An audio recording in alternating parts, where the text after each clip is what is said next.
நாம் யாவரும் எழும்பி நிற்போம்.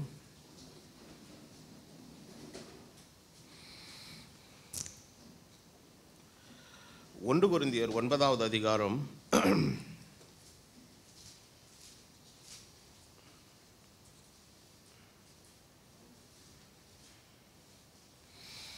7வது வசனத்திலிருந்து 23 வரை படிப்போம்.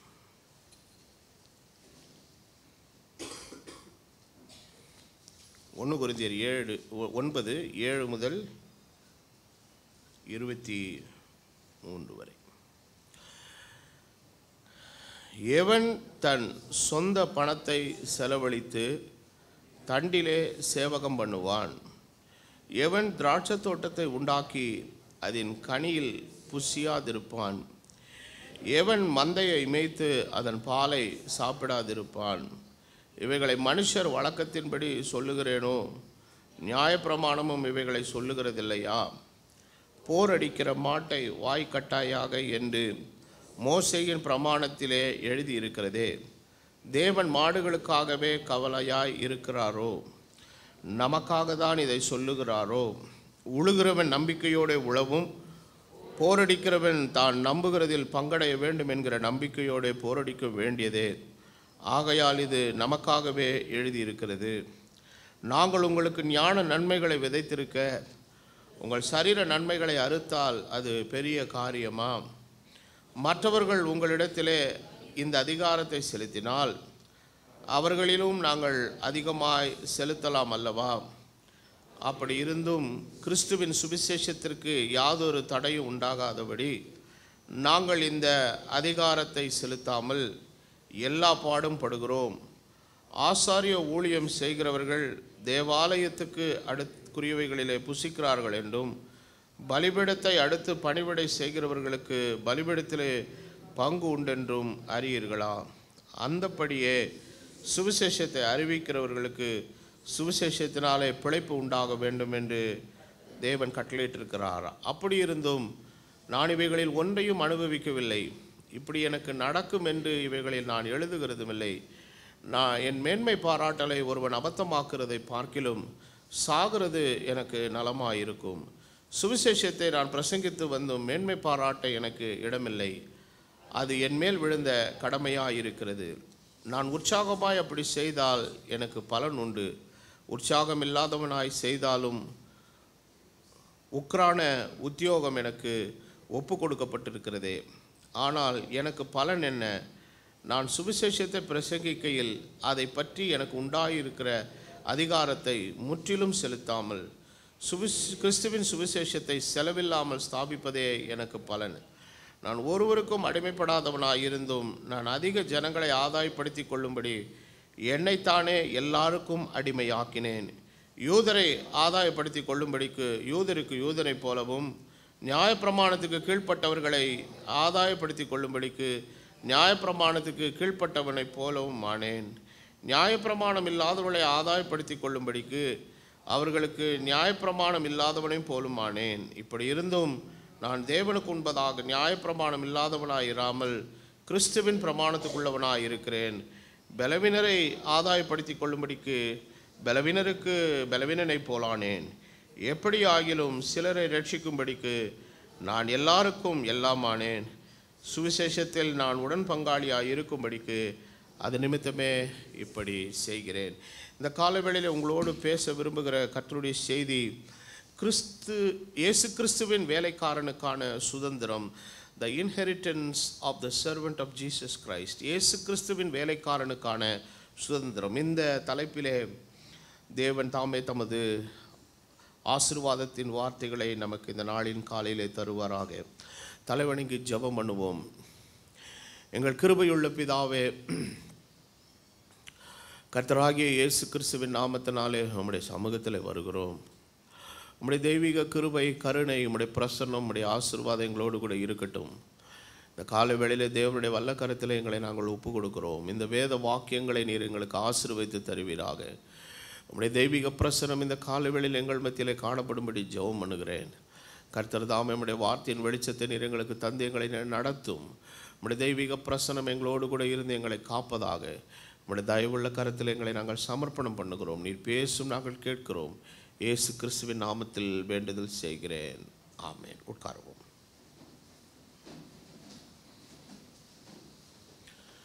ஆண்டவருடைய பரிசுத்தமுள்ள நாமத்திற்கு மகிமை உண்டாவதாக. சகலவற்றையும் தமது வார்த்தையினாலே சிருஷ்டித்த தெய்வம் இந்த மனுக்குலத்தின் மீட்புக்காக தாம் செய்ய வேண்டிய சில காரியங்களை, அதில் ஒரு பாகத்தை கர்த்தர் கல்வாரி சிலுவையிலே செய்து முடித்தார்.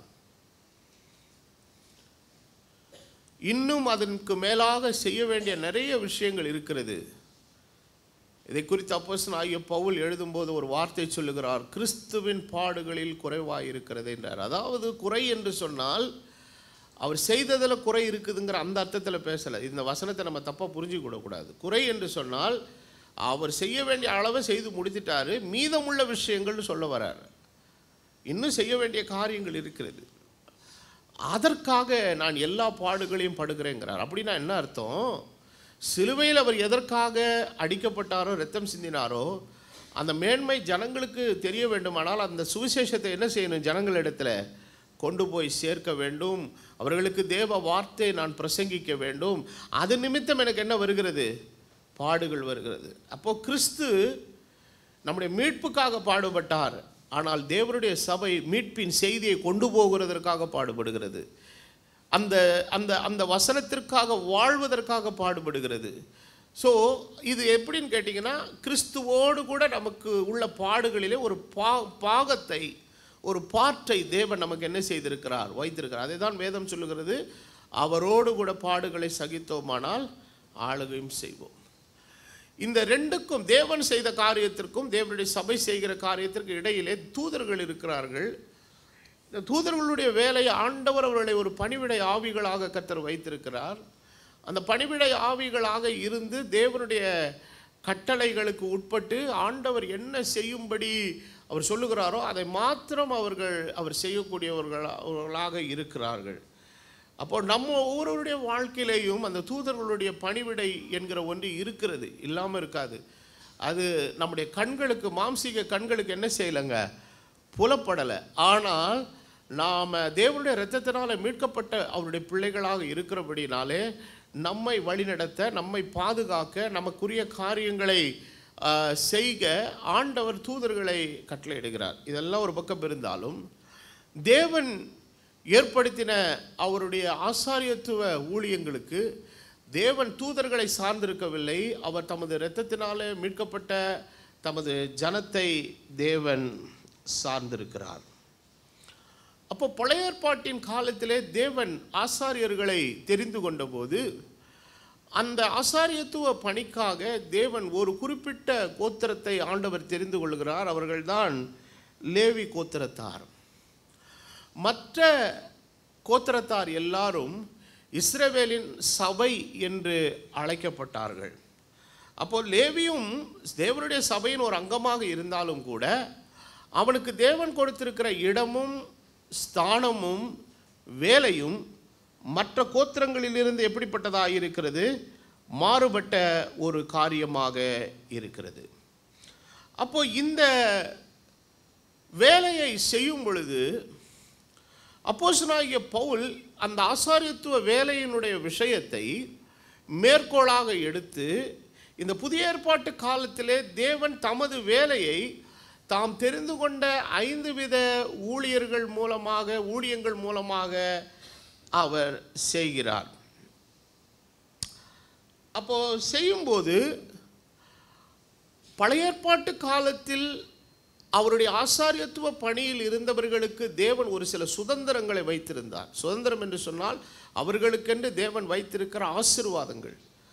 அதாவது இந்த சுதந்திரம் என்கிற சொல்லை ஆங்கிலத்தில் இன்ஹெரிட்டன்ஸ் அப்படின்னு சொல்லுவாங்க. அதை எப்படி சரியாக விளங்கி கொள்வது என்று சொன்னால், இப்போ நமக்கு பெற்றோர் இருக்கிறாங்க, தங்களுடைய வாழ்நாள் காலத்தில் நமக்கென்று சில காரியங்களை செய்து வச்சுட்டு போகிறாங்க பாருங்கள். அவங்க ஒரு 2 நிலம் வாங்கி வச்சுருப்பாங்க, இல்லை ஒரு வீடு வாங்கியிருப்பாங்க, சில பொருட்களை அவங்க வாங்கி சேர்த்து வச்சுருப்பாங்க. இதெல்லாம் அவங்களுடைய காலத்துக்கு அப்புறம் நாம் அடைய போகிற சுதந்திரம், அதுதான் இன்ஹெரிட்டன்ஸ்.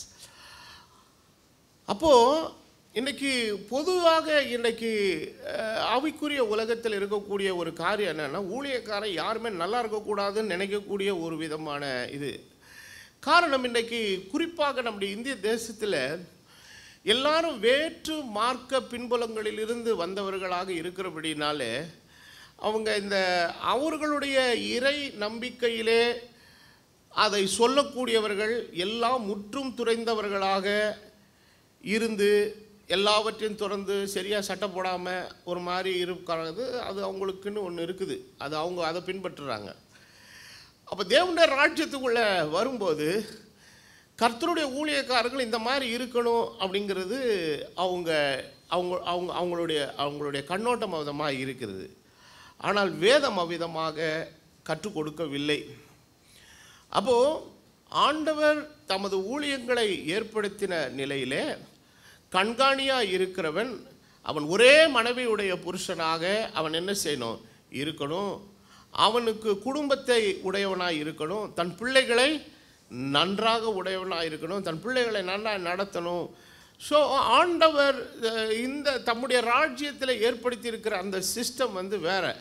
பழைய ஏற்பாட்டு காலத்தில் கூட தேவன் லேவி கோத்திரத்தில் ஆண்டவர் ஆரோனை அவனுடைய குடும்பத்தை தேவன் தெரிந்து கொண்ட போது ஆரோனை தேவன் ஒரு குடும்ப வாழ்வியல் நிலையில் உள்ளவனாக தான் ஆண்டவர் அவனை உண்டாக்குனார் பாருங்க, அவனை ஏற்படுத்தினார் பாருங்க. அவன் மனைவி உடையவனாக இருந்தான், அவனுடைய பிள்ளைகள் இருந்தார்கள். ஆரோனுடைய காலத்திற்கு அப்புறம் அவனுடைய மகனாக இருக்கிற பேர் எலியேசர் என்று நினைக்கிறேன், அவன் தான் ஆசாரியத்துவ பட்டத்துக்கு அடுத்து என்ன செய்கிறாங்க வர்றான். ஆண்டவர் அவனை ஒரு குடும்ப நிலையிலே ஆசீர்வாதமாக தேவன் இந்த பூமியில் வைத்திருக்கிறார். ஆகவே இந்த உலக வாழ்க்கையிலே கர்த்தர் அவர்களை தம்முடைய ராஜ்யத்தில் வேலை செய்யக்கூடிய வேலையாட்களாக வைக்கும்போது அவர்களுக்கென்று தேவன் சில சுதந்திரங்களை ஆண்டவர் ஏற்படுத்தி வைத்திருக்கிறார். இந்த சுதந்திரத்தை வெளி உலகம் நமக்கு அவர்களுக்கு தராது, உலகத்தின் ராஜ்யங்கள் அதை அவர்களுக்கு தராது, வெளியில் இருக்கிற மனுஷனுக்கு இது விளங்காது. இந்த ஒட்டுமொத்த பொறுப்பையும் கர்த்தர் சபையின் மீது தான் என்ன செய்திருக்கிறார், வைத்திருக்கிறார். அப்போது கிறிஸ்துவின் ராஜ்யத்தில் பணி செய்கிற ஒவ்வொரு ஊழியக்காரனுடைய நல் வாழ்வும் அவனுடைய சுபிட்சமும் அவனுடைய ஆசீர்வாதத்திற்கு தேவன் ஒரு பக்கம் காரணராக இருந்தாலும் தேவன் ஆசீர்வதிக்கும் போது நேரடியாக ஆசீர்வதிக்காம தமது ஜனத்தை கொண்டு கர்த்தர் அவர்கள் என்ன செய்கிறார், ஆசீர்வதிக்கிறார். அப்போ தேவனுடைய ராஜ்யத்தில் வரும்பொழுது ஒரு விதமான கிரிட்டிசைசிங் ஸ்பிரிட்டு வரும் பாருங்க. நான் சிறுவனாக இருக்கிற காலத்திலலாம் அந்த மாதிரி சில வேதபாரகர் பரிசெயர்லாம் இருந்தாங்க கொஞ்சம் பேர். அவங்களுடைய மனோநிலையெல்லாம் வித்தியாசமாக இருக்கும். ஸ்க்ரீன் போட்டதுக்கு கிரிட்டிசைஸ் பண்ண ஆட்கள், ஸ்க்ரீன் எதுக்கு போடுறோம், நமக்கு ஒரு ப்ரைவசிக்காக என்ன செய்கிறாங்க போடுறோம். நமக்கு எங்களுக்கு அப்போ இருந்த வீடு ஒரு ரூம் 10க்கு 12 ரூம் இருந்தது. எங்கள் பெட்ரூம் அதுதான், ஹாலும் அதுதான், கிச்சனும் அதுதான், எல்லாமே அதுதான். அதுக்குள்ளே 5 பேர் இருக்கிறோம். அப்போ ஒருத்தர் உடுப்பு மாற்றினா ஒரு ஸ்க்ரீனுன்னு ஒன்று இருந்தால் தான் மறைவாக என்ன பண்ண முடியும், இருக்க முடியும். அப்போது அவங்களுடைய என்னென்னா ஊழியக்காரன் இதெல்லாம் பண்ணலாமா, அப்புறம் ஒரு நல்ல சட்டை போட்டால் அது கிரிட்டிசைஸ் பண்ண ஆள். எங்கள் அப்பாலாம் என்னை கொடுமை பண்ணுவார் சில சமயத்தில். நல்ல ஒரு வாட்சை வாங்கிட்டு என்கிட்ட கொடுத்துட்டு ஞாயிற்றுக்கிழமை கட்ட விட மாட்டார். ஏன்னா அதை பார்த்து எவனா கிரிட்டிசைஸ் பண்ண போகிறான், இதுக்கு ஊழியக்காரன் பிள்ளைக்கெல்லாம் வாட்சி தேவையான்னு சொல்ல போகிறான்னு சொல்லிட்டு வாங்கி வச்சுக்கிடுவார். எப்போ எனக்கு கொடுத்தாருன்னா +2 எக்ஸாம் எழுதும்போது டைம் பார்க்கறதுக்காக கட்டி விட்டார். நான் என் பிள்ளைகிட்ட சொல்லேன், ஆண்டவர் உனக்கு தந்திருக்கிற ஆசீர்வாதத்தை சந்தோஷமாக அனுப்பி யாராவது கிரிட்டிசைஸ் பண்ணாங்கன்னா என்ன பதில் சொல்லணும்னு சொல்லி கொடுத்துருக்குறேன். அதனால் அது மாதிரி ஒரு சில்வேஷன் வராததுனால நிறைய பேர் தப்பிச்சுக்கிட்டாங்க. ஸோ ஆண்டவர் யாரையும் அப்படி ஒரு ஈழத்தனமான நிலையிலெல்லாம் ஆண்டவர் தம்முடைய ராஜ்யத்தில் பரிசுத்தவான்களை வைக்கல. அவர்கள் நன்றாக இருக்க வேண்டும் என்று தான் விடுகிறோம். அதெல்லாம் வேதத்தில் வசனம், நீங்கள் நன்றாக இருக்கும்படி திரும்ப திரும்ப எழுதுகிறார். இஸ்ரவேல் ஜனங்களை குறித்து ஆண்டவர் எழுதும்போது பூமியிலே நீங்கள் நன்றாக இருக்கும்படி. அப்போது தேவனுடைய சபை நன்றாக இருக்குன்னா அந்த சபையை விசாரிக்கிற தேவனுடைய ராஜ்யத்தில் வேலை செய்கிற பரிசுத்தவான்கள் ஊழியக்காரர்களும் நன்றாக இருக்க வேண்டும் என்பது தான் தேவனுடைய சித்தம். அப்போது தேவன் ஏற்படுத்தின இந்த காரியங்கள் எல்லாம் அப்போது இந்த ஒரு நிலையிலலாம் கொஞ்சம் எங்கள் ஃபாதர் கொஞ்சம் ஸ்ட்ரகிள் அடித்தார்லாம். பட் எனக்கு அது ஒரு பெரிய ஸ்ட்ரகிளாகவே தெரில. பட் கர்த்தர் நமக்கு என்ன கொடுத்துருக்குறாரோ அதை நாம் எடுத்து நம்ம பண்ணணும். கிரிட்டிசைஸ் பண்ணுறவன் கையில் சிக்கினானா அதுக்கப்புறம் நம்ம பார்த்துக்கலான்ட்டு நான் விட்டுறது. ஸோ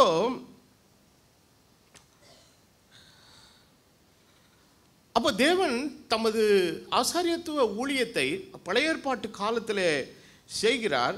அந்த விஷயத்தை இந்த இடத்துல அப்போஸ்தலனாகிய பவுல் இந்த இடத்துல மேற்கோள் காட்டுகிறார். என்ன சொல்கிறாருன்னா, எவன் சொந்த பணத்தை செலவழித்து தண்டில் என்ன பண்ணுவான்? சேவகம் பண்ணுவான். அப்போ தேவனுடைய ராஜ்யத்தில் வேலை செய்யும்போது ஆண்டவர் அவங்களுக்கு ஆசாரியனுக்குன்னு கொடுத்துருக்கிற காசை செலவு பண்ணிலாம் யாரும் என்ன பண்ண முடியாதுங்க, ஊழியம் பண்ண முடியாது. அப்போது ஆண்டவர் அவர்களுக்கு சொல்லுகிறார், இப்போ நீங்கள் ஒரு ஆஃபீஸில் வேலை செய்கிறீங்க, ஒரு அலுவலகத்தில் வேலை செய்கிறீங்க, ஒரு மார்க்கெட்டிங்கில் இருக்கிறீங்க, 4 இடம் போகணும் வரணும், பெட்ரோலுக்கு காசு நீங்கள் போடுவீங்களா உங்கள் கவர்மெண்ட் கொடுக்குமா உங்களுக்கு? அப்போது எவனாவது ஒருத்தர் இல்லை நீயே வண்டி வாங்கிக்கோ, நீயே பெட்ரோல் போட்டுக்கோ, நாங்கள் ஒன்றும் கொடுக்க மாட்டோன்னா யார் போவான்னு சொல்லுங்க? போவாங்க? யாரும் போக மாட்டாங்க. அப்போது ஒரு விஷயத்தில் வேலை செய்கிறதற்கென்று தன்னை ஒப்பு கொடுத்தவன் அந்த வேலையை அவன் எக்ஸிக்யூட் பண்ணி செய்கிறதற்குரிய எல்லாவற்றையும் அவன் தான் மற்ற அந்த யார் வேலைக்கு அமர்த்தினார்கள் அவங்க தான் என்ன பண்ணணுங்க? கொடுக்கணும். நான் அடிக்கடி பிரயாணம் பண்ணுறதுனால நிறைய தொழில் பெரிய கம்பெனிகளில் வேலை செய்கிறவங்கெல்லாம் வருவாங்க. ஆனால் போகும்போது ஒவ்வொரு விஷயத்துக்கும் பில்லு கேட்பாங்க. ஒரு ஏர்போர்ட்டில் ஒரு காஃபி குடித்தா உடனே பில்லு கேட்பாங்க. ஏன் கேட்குறாங்க அப்படின்னு கேட்டிங்கன்னா, அந்த பில்லை கொண்டு போய் ஆஃபீஸில் கொடுத்தா அவங்களுக்கு அதை ரீஎம்பர்ஸ் பண்ணி கொடுப்பாங்க. அவங்களுக்கு போகிற இதுக்கு ஆட்டோவிலேருந்து எல்லாத்துக்கும், ஊபரில் போனால் இதில் ஆட்டோவில் ஏறி போனால் எல்லாத்துக்கும் உரிய பில்லை ரெசிப்ட்ஸ் எல்லாம் கொண்டு போய் வச்சு கணக்கு எழுதி இந்த ட்ராவல் எக்ஸ்பென்சஸ் என்னென்ன ஆச்சுன்றதெல்லாம் கொடுக்கும்போது அந்த நிறுவனம் அவர்களுக்கு கொடுக்கறது. காரணம், தண்டில் சேவகம் பண்ணுகிற எவனும் அதே இது வெக்கேஷன் போகிறான், மனைவி பிள்ளைகளை கூட்டிகிட்டு ஜாலியாக போகிறான், அதன் கணக்கெல்லாம் அதில் என்ன பண்ண முடியாதுங்க, எழுத முடியாது. எழுதுறது மிகவும் தவறு. ஆனால் அப்படி எழுதக்கூடிய சாமர்த்தியாளர்களும் இருக்கிறாங்க. ஸோ இது வந்து வேற ஒரு கதை, அதை நம்ம பேச வேணாம். இப்போது பவுல் புரிய வைக்கிற ஒரு காரியம் என்னென்னா, தண்டில் சேவகம் பண்ணுகிற ஒருவன், இப்போ நம்ம அரசு போக்குவரத்து கழகம் இருக்குது, காலையில் வண்டி எடுக்க போகிறாங்க, அங்கே இருக்கிற ஆஃபீஸர் சொல்கிறாரு, வண்டிக்கு பெட்ரோல் நீங்களே போட்டுக்கணும். எந்த கண்டக்டர் எந்த டிரைவர் வண்டி எடுப்பான்னு சொல்லுங்கள்? யாரும் எடுக்க மாட்டான். இது அரசாங்கத்துக்கு சொந்தமான வண்டி, இதில் நாங்கள் வேலை செய்கிறவங்க, வண்டிக்கு பெட்ரோல் டீசலை போட்டேன்னா வண்டி என்ன செய்வேன்? எடுப்பேன். இல்லைன்னா வண்டி எங்கே தான் கிடக்கும்? இங்கே தான் கிடக்கும். அப்போது வேதத்தில் வாசிக்கிறபடி தண்டில் சேவகம் பண்ணுகிற எவனும் தன் சொந்த பணத்தை என்ன பண்ண மாட்டான்? செலவழிக்க மாட்டான். அடுத்தது இன்னொரு காரியத்தை சொல்கிறாரு, ஒருவன் திராட்சை தோட்டத்தை உண்டாக்குகிறான், அதன் கனியில் புசியாதிருப்பான், எவன் மந்தையை மேய்த்து அதன் பாலை. அப்போது ஆண்டவர் என்ன சொல்கிறாருன்னா, அதில் வரக்கூடிய ஆசீர்வாதத்தின் பலனை தேவனுடைய வேலையை செய்கிற மனுஷன் அனுபவிக்கிறதற்கான அந்த அதிகாரத்தை தேவன் அங்கே என்ன செய்திருக்கிறார்? கொடுத்திருக்கிறார். ஆனால் இன்றைக்கு அந்த அதிகாரத்தை அநேகர் துஷ்பிரயோகம் செய்கிறார்கள். They are misusing. எப்படி இன்றைக்கி அரசாங்கத்தில் நிறைய பேர் மிஸ்யூஸ் பண்ணுவாங்க, பார்த்துருக்கீங்களா? ட்ராவலுக்கு இன்றைக்கி ஒரு ப்ராஜெக்ட்டுக்காக பெங்களூர் போயிட்டு வான்னு சொல்லுவாங்க. போக வர ஃப்ளைட் எக்ஸ்பென்சஸ்ஸு, ஹோட்டலு, சாப்பாடு கீப்பாடு எல்லாம் சேர்த்து கூட்டி கழித்து வச்சா மிஞ்சி போனால் ஒரு 6000 7000 ரூபாய்க்குள்ளே முடிஞ்சிடும் 2 நாளைக்கு. இவன் என்ன பண்ணுவான்னா, தேவையில்லாதெல்லாம் என்ன பண்ணுவான், எழுதி கூட்ட கணக்கை போட்டு ஒரு 15000 ரூபாய்க்கு என்ன வாங்கிறது, காசு. இப்படி ஏமாற்றக்கூடிய மக்கள்லாம் இருக்கிறாங்க. அப்போது உலக பிரகாரமான ராஜ்யத்தின் வேலைகளிலே எப்படி காரியங்களை மிஸ்யூஸ் பண்ணுறாங்களோ, அதுபோல் இன்றைக்கு தேவனுடைய ராஜ்யத்தில் தேவன் தந்திருக்கிற அந்த அதிகாரத்தை துஷ்பிரயோகம் செய்யக்கூடிய நிறைய பேர் இருக்கிறாங்க. இது மிகவும் தவறான காரியம். அடுத்த வசனத்தில் அவர் என்ன சொல்லுகிறார்? போர் அடிக்கிற மாட்டை வாய்க்கட்டாயாக. அப்படின்னா என்ன அர்த்தம்? இப்போ நம்ம ஊர்லலாம் பார்த்தீங்கன்னா இந்த நெல் களம்னு இருக்கும், அதெல்லாம் போயிடுச்சு, இப்போல்லாம் இல்லை. களத்து மோடுன்னு சொல்லுவாங்க இந்த ஊர் தமிழில், களத்து மேடு அப்படின்வாங்க. அதில் என்ன பண்ணுவான், நெல்லை கொட்டிட்டு அவன் என்ன பண்ணான், இது எதுக்குடா களத்து மோடு, ரோட்டில் போட்டு பஸ்ஸெல்லாம் ஏறி போட்டோம். அதில் எவன் எச்ச தூப்புனானோ, எவன் அசுத்தம் பண்ணானோ, இவன் எல்லாத்தையும் வாரி வலித்து கொண்டு வந்து நம்ம கையில் கொண்டு வந்து கொடுத்துருவான்.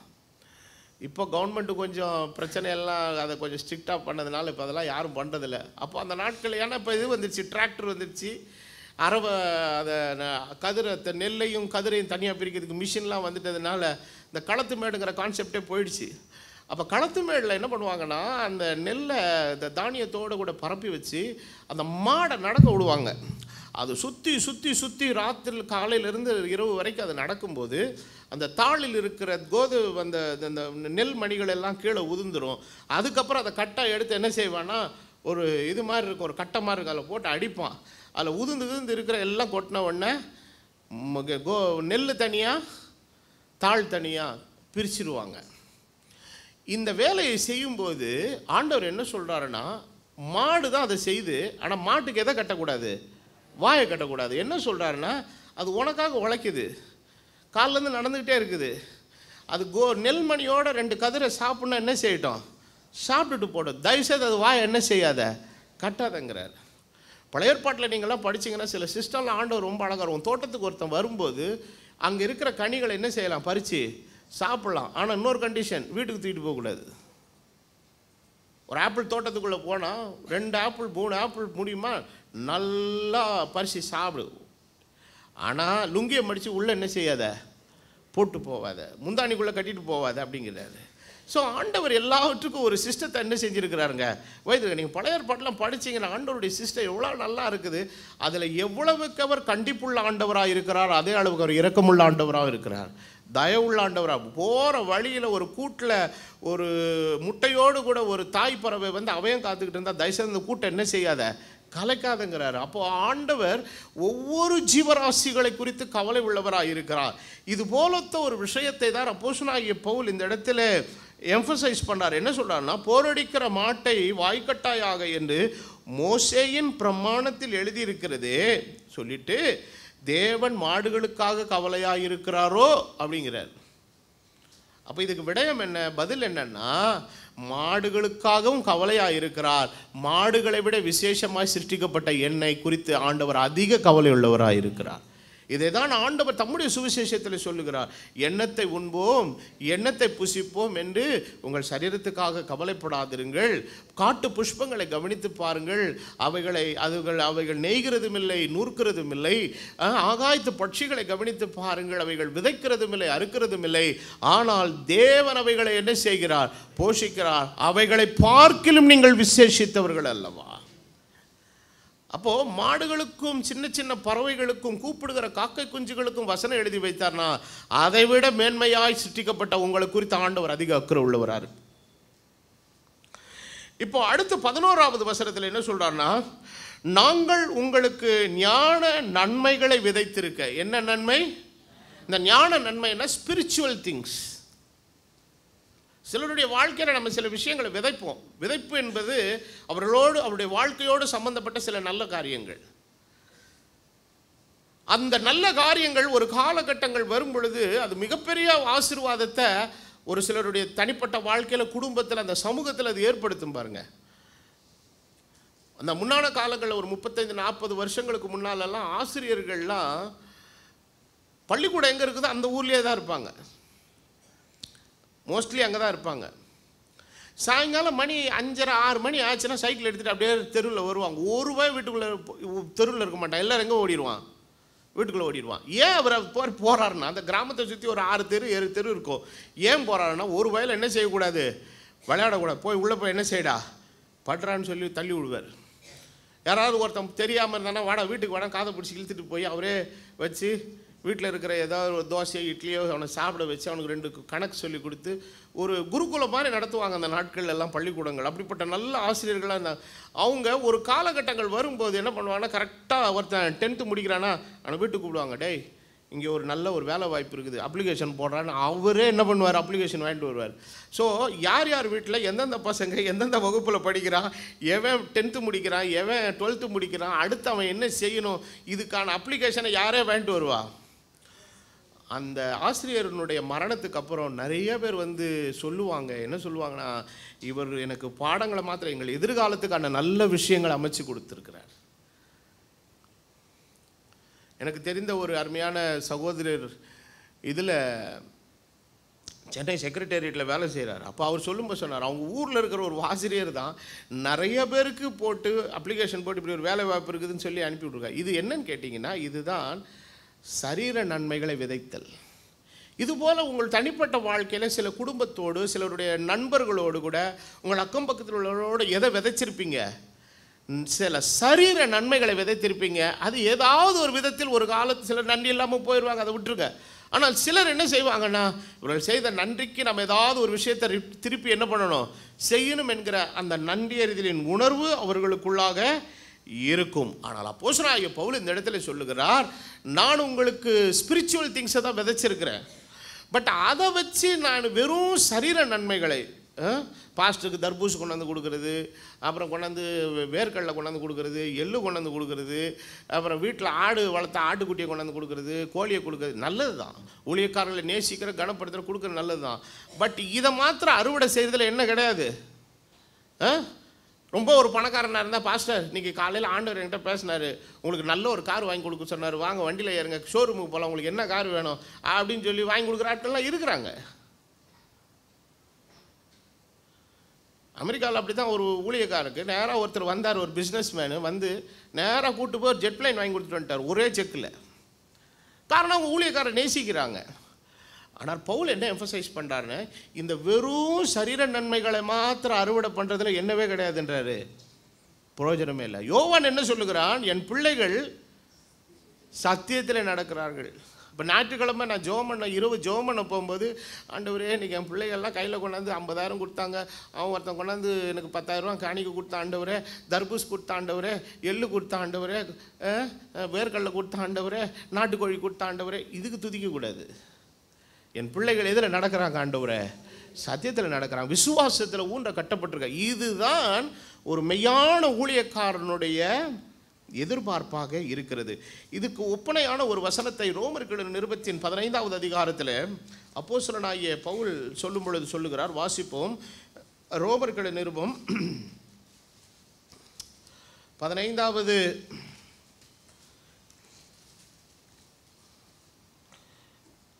அதிகாரத்தின் 27வது வசனம் என்ன சொல்லுகிறதுனா, இப்படி செய்வது நல்லதென்று எண்ணுகிறார்கள், இப்படி செய்ய அவர்கள் கடனாளிகளாயும் இருக்கிறார்கள். எப்படி என்னால் புறஜாதியார் அவருடைய நாண நன்மைகளில் பங்கு பெற்றிருக்க சரீர நன்மைகளால் அவர்களுக்கு உதவி செய்ய இவர்கள் என்னவா இருக்கிறார்கள், கடனாளிகள் சொல்றாரு.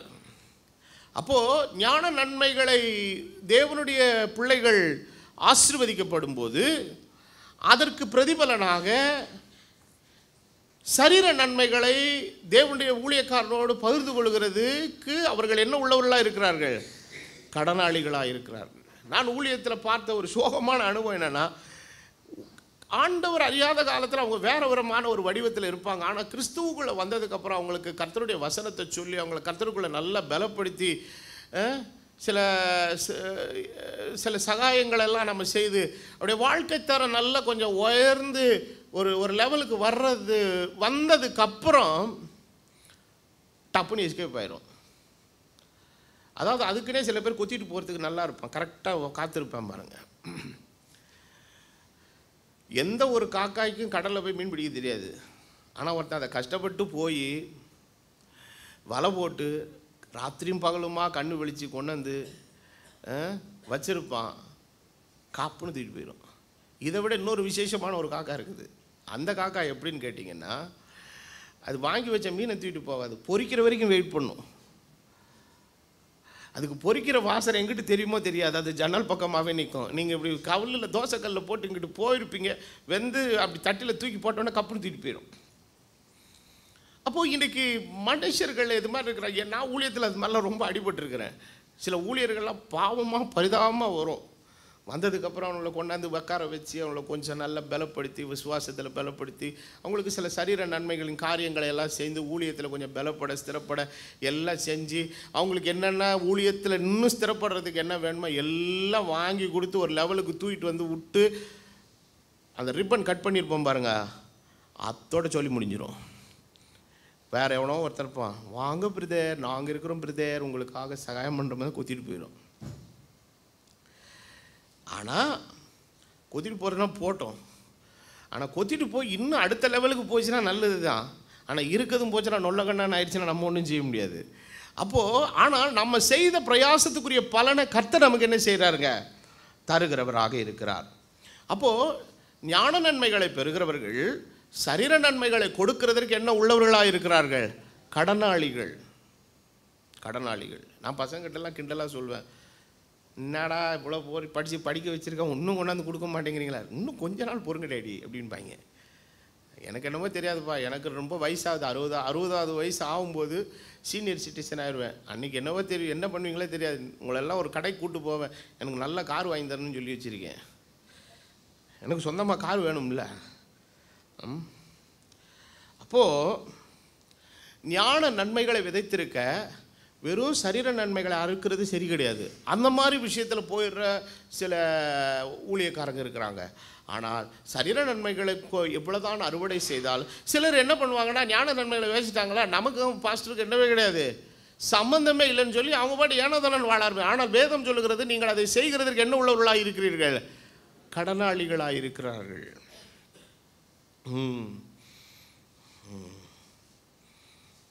ஆனால் ஒரு ஊழியக்காரனுடைய எதிர்பார்ப்பு என்னன்னா, ஆவிக்குரிய காரியங்கள் அவர்களிடத்திலிருந்து என்ன செய்யணுங்க? வெளிப்படணும். போன வாரம் கூட பார்த்தீங்கன்னா, வெளிப்படுத்தின விசேஷத்தில் சண்டே ஸ்கூல் பிள்ளைங்க 3 பேர் வந்து கொஸ்டின் கேட்டாங்க. I was totally astonished. அப்படியே எனக்கு ரத்தம்லாம் ஒரு நிமிஷம் உறைஞ்சி போச்சு. ஏன்னா அந்த சப்ஜெக்ட் நான் பேசணும்னு வச்சுருந்தேன். அவங்க அதுக்குள்ளே அந்த முத்திரைக்குள்ளே 4 மிருகம் இருக்குது.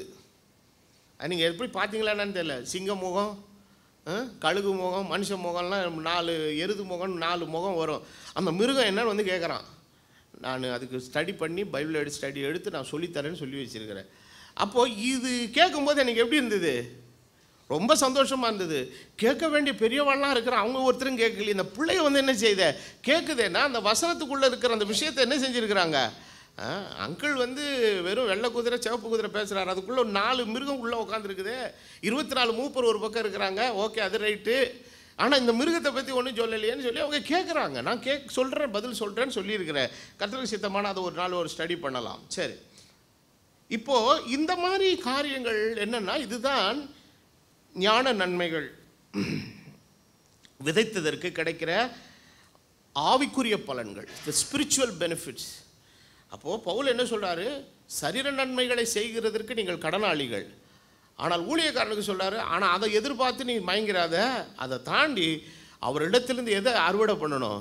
ஸ்பிரிச்சுவல் பெனிஃபிட்ஸ், ஆவிக்குரிய விஷயங்களை பெறணும், கொண்டணும். அப்போ ஒரு ஆத்மா வருது, பலப்பட்டு இன்னும் 2 ஆத்மாவுக்கு சுவிசேஷத்தை அறிவித்து கொண்டு வந்து ஆண்டவருடைய ராஜ்யத்தில் சேர்க்குது. சந்தோஷம், ரொம்ப சந்தோஷம். இதுதான் ஆவிக்குரிய அறுவடைக்கான அடையாளங்களாக இருக்கிறது. இப்போது பவுல் மேற்கொண்டு என்ன சொல்கிறாருன்னா, மற்றவர்கள், அதான் நான் சொன்னல காக்கா கொத்திட்டு போனது, மற்றவர்கள் உங்களிடத்தில் அந்த அதிகாரத்தை செலுத்தினால். அப்போது ஞான நன்மையை விதைச்சது யாரு? பவுல். அந்த ஞான நன்மை விதைச்சதுக்கான சரீர நன்மைகளை அறுவடை செய்கிறதுக்கான கடனாளியாக யாருக்கு உட்பட்டிருக்கணும் உங்கள் நியாயமா? பவுலுக்கு.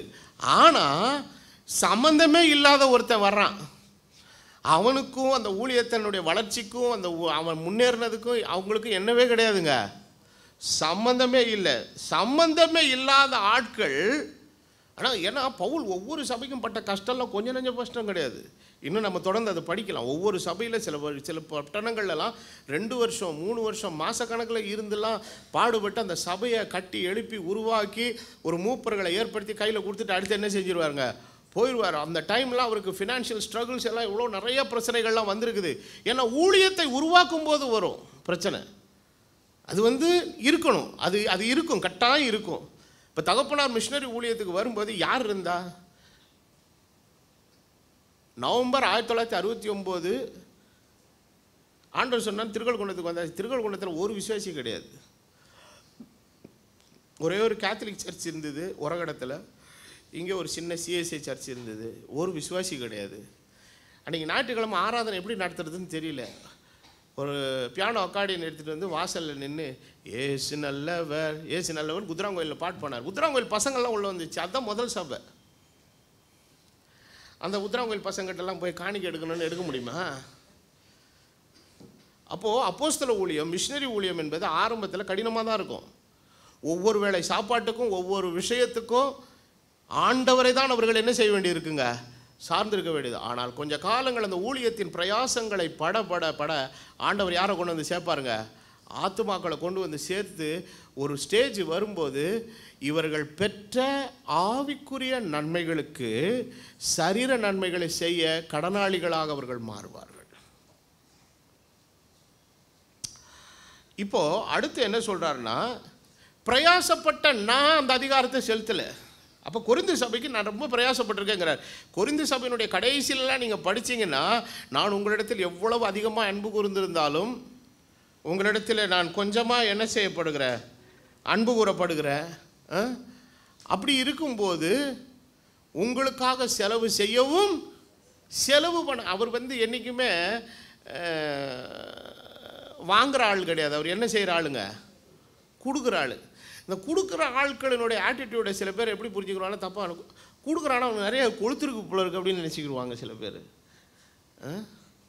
அந்த மாதிரி கிடையாது, அந்த மாதிரி இல்லை. அப்போது பவுல் என்ன சொல்கிறார், உனக்காக நான் ரொம்ப பிரயாசப்பட்டிருக்கேன், சரீரப்பிரகாரமாக பிரயாசப்பட்டிருக்கேன், என்னோடய பொருளாதார நிலைமையிலே என்னால் என்ன பண்ண முடியுமோ எல்லாம் செஞ்சுருக்கிறேன். அதை சொல்லிவிட்டு ஒரு இடத்துல சொல்லுவார், பிள்ளைகள் பெற்றாருக்கல்ல, பெற்றார பிள்ளைகளுக்கு எல்லாத்தையும் என்ன பண்ணுறாங்க, செய்கிறாங்கன்னு சொல்கிறாரு. சொல்லிவிட்டு அவ்வளவு பிரயாசப்பட்ட மனுஷன் அவர் என்ன சொல்கிறாரு, இவ்வளவு பிரயாசப்பட்ட நான் எனக்கு ஏதாவது பண்ணுங்களேன்ற அதிகாரத்தை உங்ககிட்ட என்ன பண்ணலாம், அதை வார்த்தை யூஸ் பண்ண, அதை பிரயோகிக்கிற வார்த்தை பவருங்கிறார்.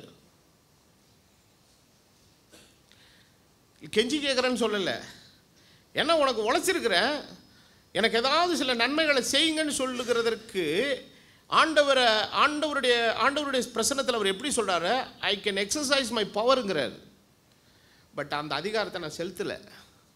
ஆனால் உனக்காக ஒரு பிரயாசமும் படாத யாரோ ஒருத்தர், எனக்கு ஒரு ஆளை தெரியும் கேரளாவில். அந்த ஆள் போகிற சர்ச்சு பெரிய, அந்த ஆளுக்கு பேர் பிஸ்னஸ் மேன் தான். அதாவது அந்த கோயிலில் 2 ஜார்ஜ் இருந்தாங்க. ஒரு ஜார்ஜ் வேறு ஜார்ஜ், இன்னொரு ஜார்ஜுக்கு பேர் பிஸ்னஸ் மேன் ஜார்ஜ். அப்போது ஒரு நாள் ஆராதனை முடித்த உடனே அவர் கொஞ்சம் சில பந்தாலாம் பண்ணுவார்.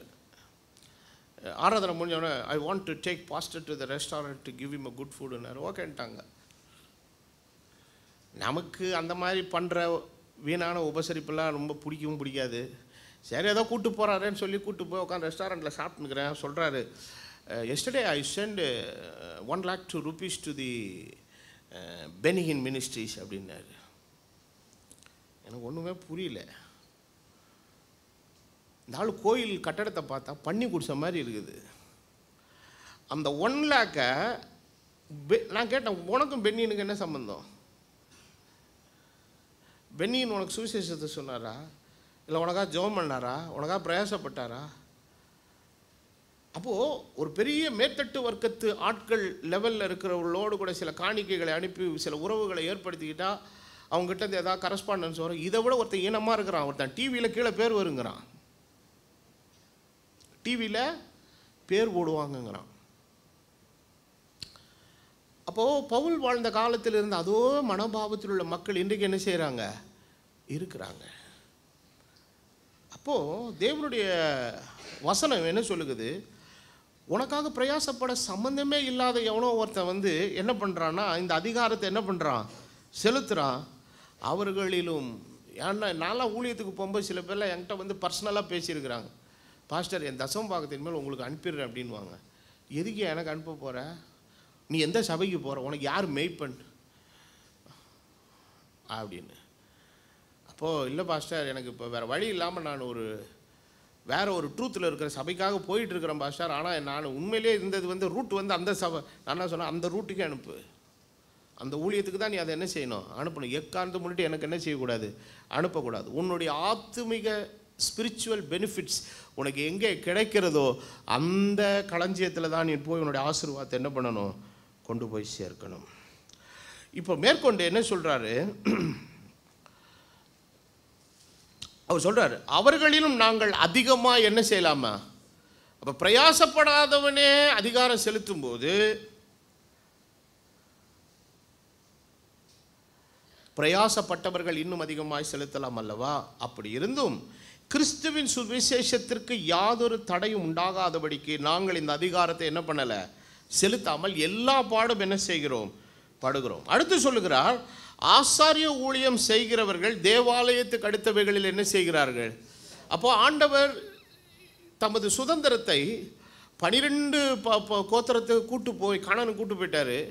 11 கோத்திரத்துக்கும் கர்த்தர் என்ன கொடுத்தாருங்க? சுதந்திரத்தை கொடுத்துட்டு லேவி கோத்திரத்துக்கு ஒன்றுமே கொடுக்கல.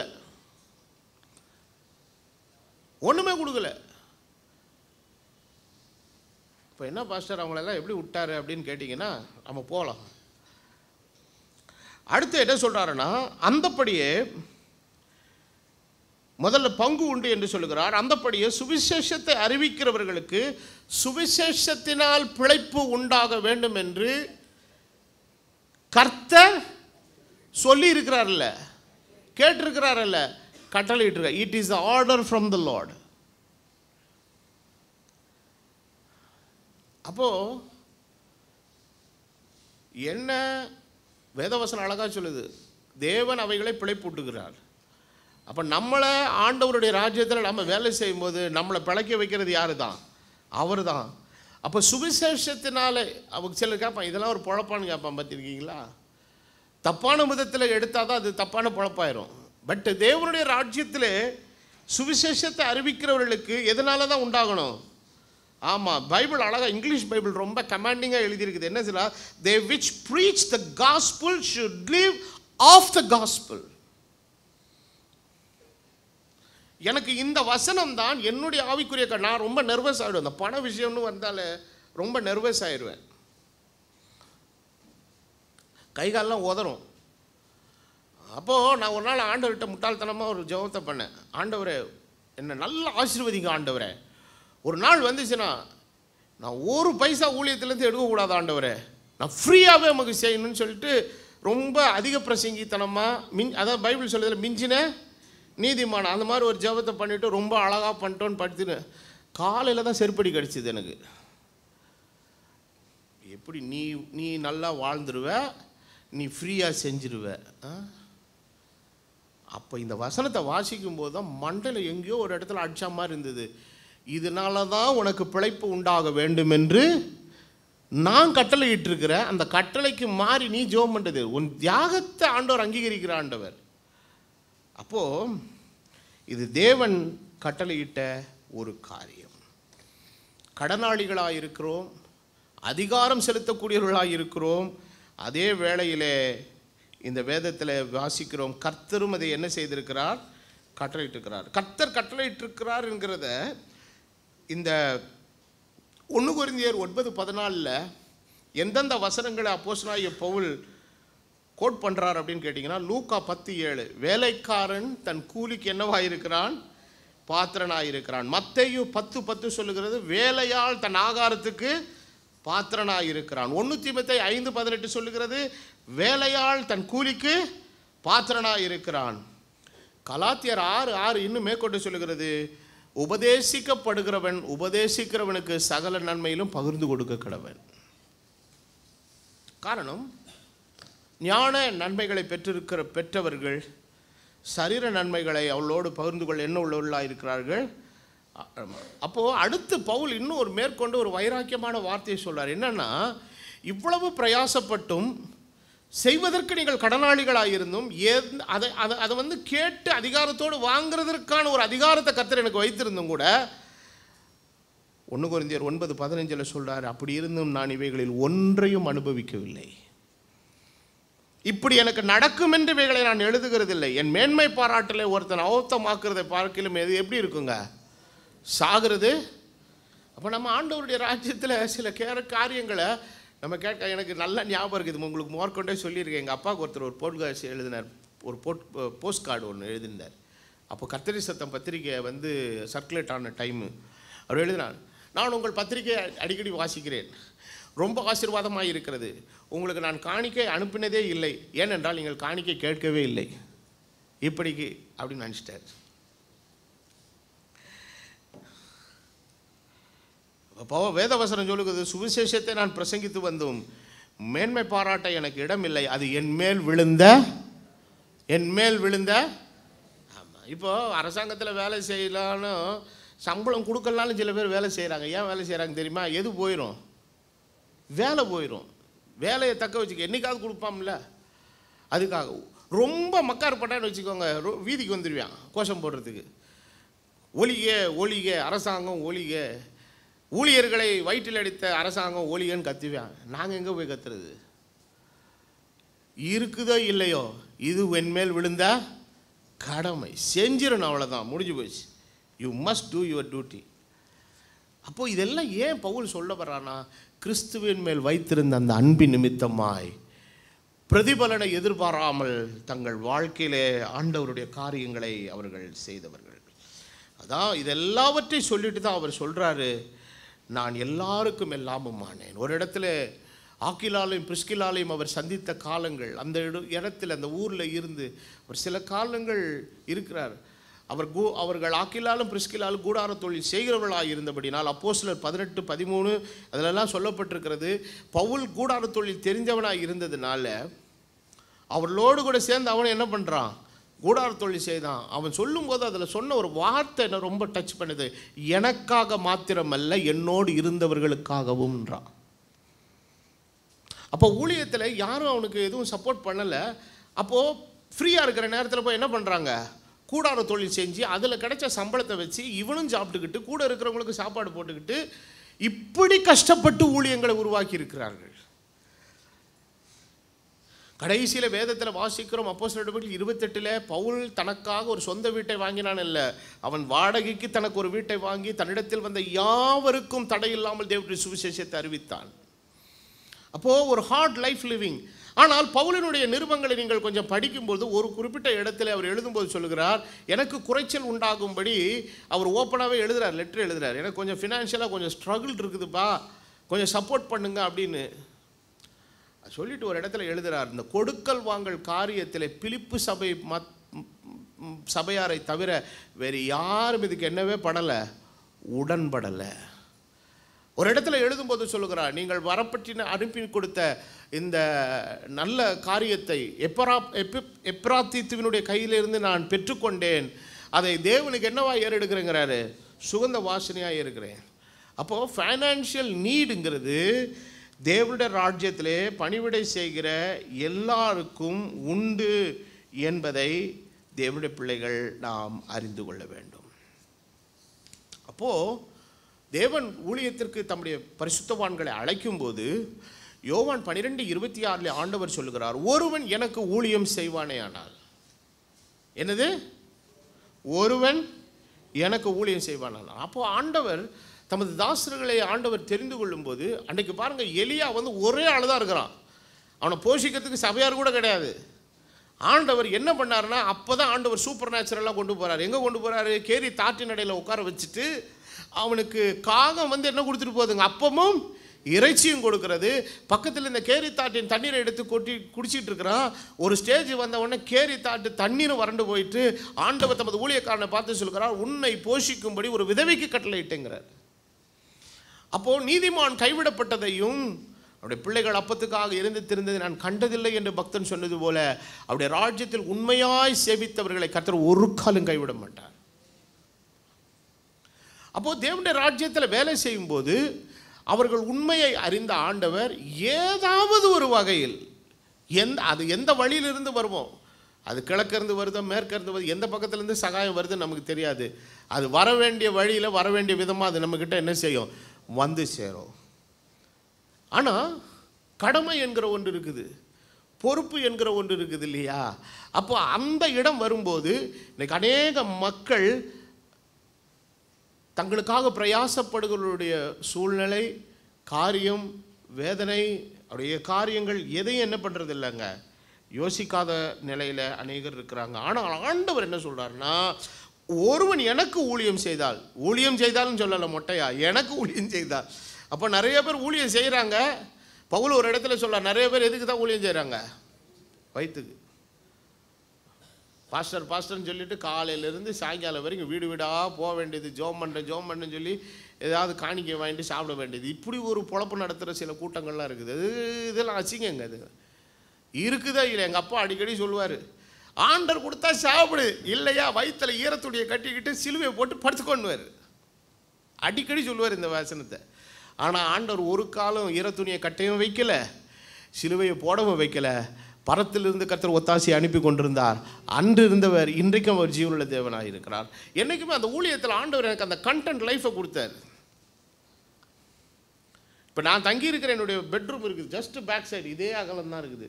இதுதான் எங்களுடைய என்டையர் ஹவுஸே. ஒரு காலத்தில் 12x10 சைஸுக்குள்ளேயே அதுவே லிவிங் ரூமு, அதே பெட்ரூமு, அதுக்குள்ளேயே ஒரு சின்ன கிச்சன் இருந்தது. அந்த கிச்சன் சேவரை இடித்த தடையெல்லாம் இன்னும் அப்படியே இருக்குது, வச்சிருக்கிற. அதெல்லாம் மெமரிஸ் நமக்கு இருக்கணும். ஆனால் கர்த்தர் இன்னைக்கு நல்லா வச்சிருக்கிறாரு, எல்லாமே கொடுத்துருக்கிறாரு. ஆனால் எந்த நிலைமையிலும் என்னை மனரம்யமாய் வாழ கர்த்தர் கிருபை கொடுத்துருக்காரு. எனக்கு அது இல்லையான்ற அந்த நாக்க தொங்க போட்டுக்கிட்டு இப்படி அளவாயும் பாருங்க, அந்த மாதிரி எண்ணத்தை ஆண்டவர் கொடுக்கல. எனக்கு வாஞ்ச விருப்பம் இல்லை, அவருடைய வேலை இன்னும் நல்லா செய்யணும், சிறப்பாக செய்யணும். அந்த எண்ணம் கடைசி வரை இருக்க தேவன் கிருபை அருள வேண்டும் என்ற ஜெபத்தை நான் ஏறெடுக்கிறேன். இப்போ ஆண்டவர் உபாகமத்தின் புத்தகத்தில் வரும்போது ஆசாரியர்களுக்கு குறித்த விஷயத்தில் எப்படி பேசுகிறார்னா, உபாகமத்தின் புத்தகம் 12வது அதிகாரம் 17வது வசனம், உன் தானியத்திலும் உன் திராட்சரசத்திலும் உன் எண்ணெயிலும் தசம பாகத்தையும் உன் ஆடு மாடுகளின் தலையீற்றையும் நீ நேர்ந்து கொள்ளும் சகல பொருத்தனைகளையும் உன் உற்சாக காணிக்கைகளையும் உன் கை ஏறெடுத்து படைக்கும் படைப்புகளையும் நீ உன் வாசல்களில் என்ன செய்ய வேண்டாம்? புசிக்க வேண்டாம். உன் தேவனாகிய கர்த்தர் தெரிந்து கொள்ளும் ஸ்தானத்தில் நீயும் உன் குமாரனும் உன் குமாரத்தையும் உன் வேலைக்காரனும் உன் வேலைக்காரியும் உன் வாசலில் இருக்கிற லேவியனும் உன் தேவனாகிய கர்த்தருடைய சந்நிதியில் அதை புசித்து நீ கையிட்டு எல்லா காரியத்திலும் தேவனாகிய கர்த்தருடைய சந்நிதியில் என்ன செய்வார்களாக? யாரையும் சேர்த்துக்க சொல்றாரு? லேவியனையும். கடைசியில் சொல்றாரு, நீ உன் தேசத்தில் இருக்கும் நாளெல்லாம் லேவியனை கைவிடாதபடிக்கு. அப்போ அவன் ஆண்டவர் பலிபீடத்தில் படைக்கப்பட்ட எல்லா காணிக்கைகளிலும் அப்போஸ்தலனாகிய பவுல் எழுதும்போது அந்த வேர்டிங் பிரயோகம், வார்த்தைகளின் பிரயோகம் ரொம்ப அழகாக இருக்குது. பங்கை வைத்திருக்கிறார், முழுச்சியும் வைத்திருக்கிறார். இல்லை, எதை வைத்திருக்கிறார்? பங்கை. சில ஊழியக்காரங்க மொத்தம் அள்ளி போட்டு போயிடுவாங்க. எனக்கு ஒரு சர்ச்சு தெரியும், ஆராதனை முடிஞ்சிச்சுன்னா பைய ஜிப்பை திறப்பார், காணிக்கை பெட்டியை 2 பக்கமாக கவுத்து கொட்டுவார், போயிட்டே இருப்பார். ஒரு செக்கு பேலன்ஸு கணக்கு வழக்கு ஒன்றுமே கிடையாதுங்க. சரி, அதான் அவர் பதில் சொல்லிட்டு போயிட்டோம். அப்போ வேதவசனம் என்ன சொல்லுகிறது? கலாத்தியர் 6:6 திருவசனத்தில் உபதேசிக்கிறவனுக்கு சகல நன்மையில் என்ன செய்யணுங்க? பகிர்ந்து கொடுக்க வேண்டும். இப்போ எசேக்கியேல் தீர்க்கதரிசன புத்தகத்தின் 44வது அதிகாரத்தின் 27வது வசனத்திலிருந்து நீங்கள் படிக்கும் பொழுது வசனம் என்ன சொல்லுகிறது என்று சொன்னால், அவன் உன் பரிசுத்த ஸ்தலத்தில் ஆராதனை செய்யும்படி பரிசுத்த ஸ்தலம் இருக்கிற உட்பிரகாரத்துக்குள் பிரவேசிக்கிற நாளிலே அவன் தனக்காக பாவ நிவாரண பலியை செலுத்த கடவன் என்று கர்த்தராகிய ஆண்டவர் சொல்லுகிறார். அவர்களுடைய சுதந்திரம் என்னவென்றால், யாருடைய சுதந்திரம்? லேவியருடைய சுதந்திரத்தை சொல்றார். நானே அவர்கள் சுதந்திரம். அல்லேலூயா. அப்படின்னா என்ன அர்த்தங்க? அப்படின்னா தேவனாகிய நானே அவர்கள் சுதந்திரமாக இருக்கிறபடினாலே என் சமூகத்தில் என்னெல்லாம் மக்கள் கொண்டு வந்து படைக்கிறார்களோ அதை கொண்டே நான் உன்னை என்ன செய்வேன்? நடத்துவேங்கிறார். ஆமென்.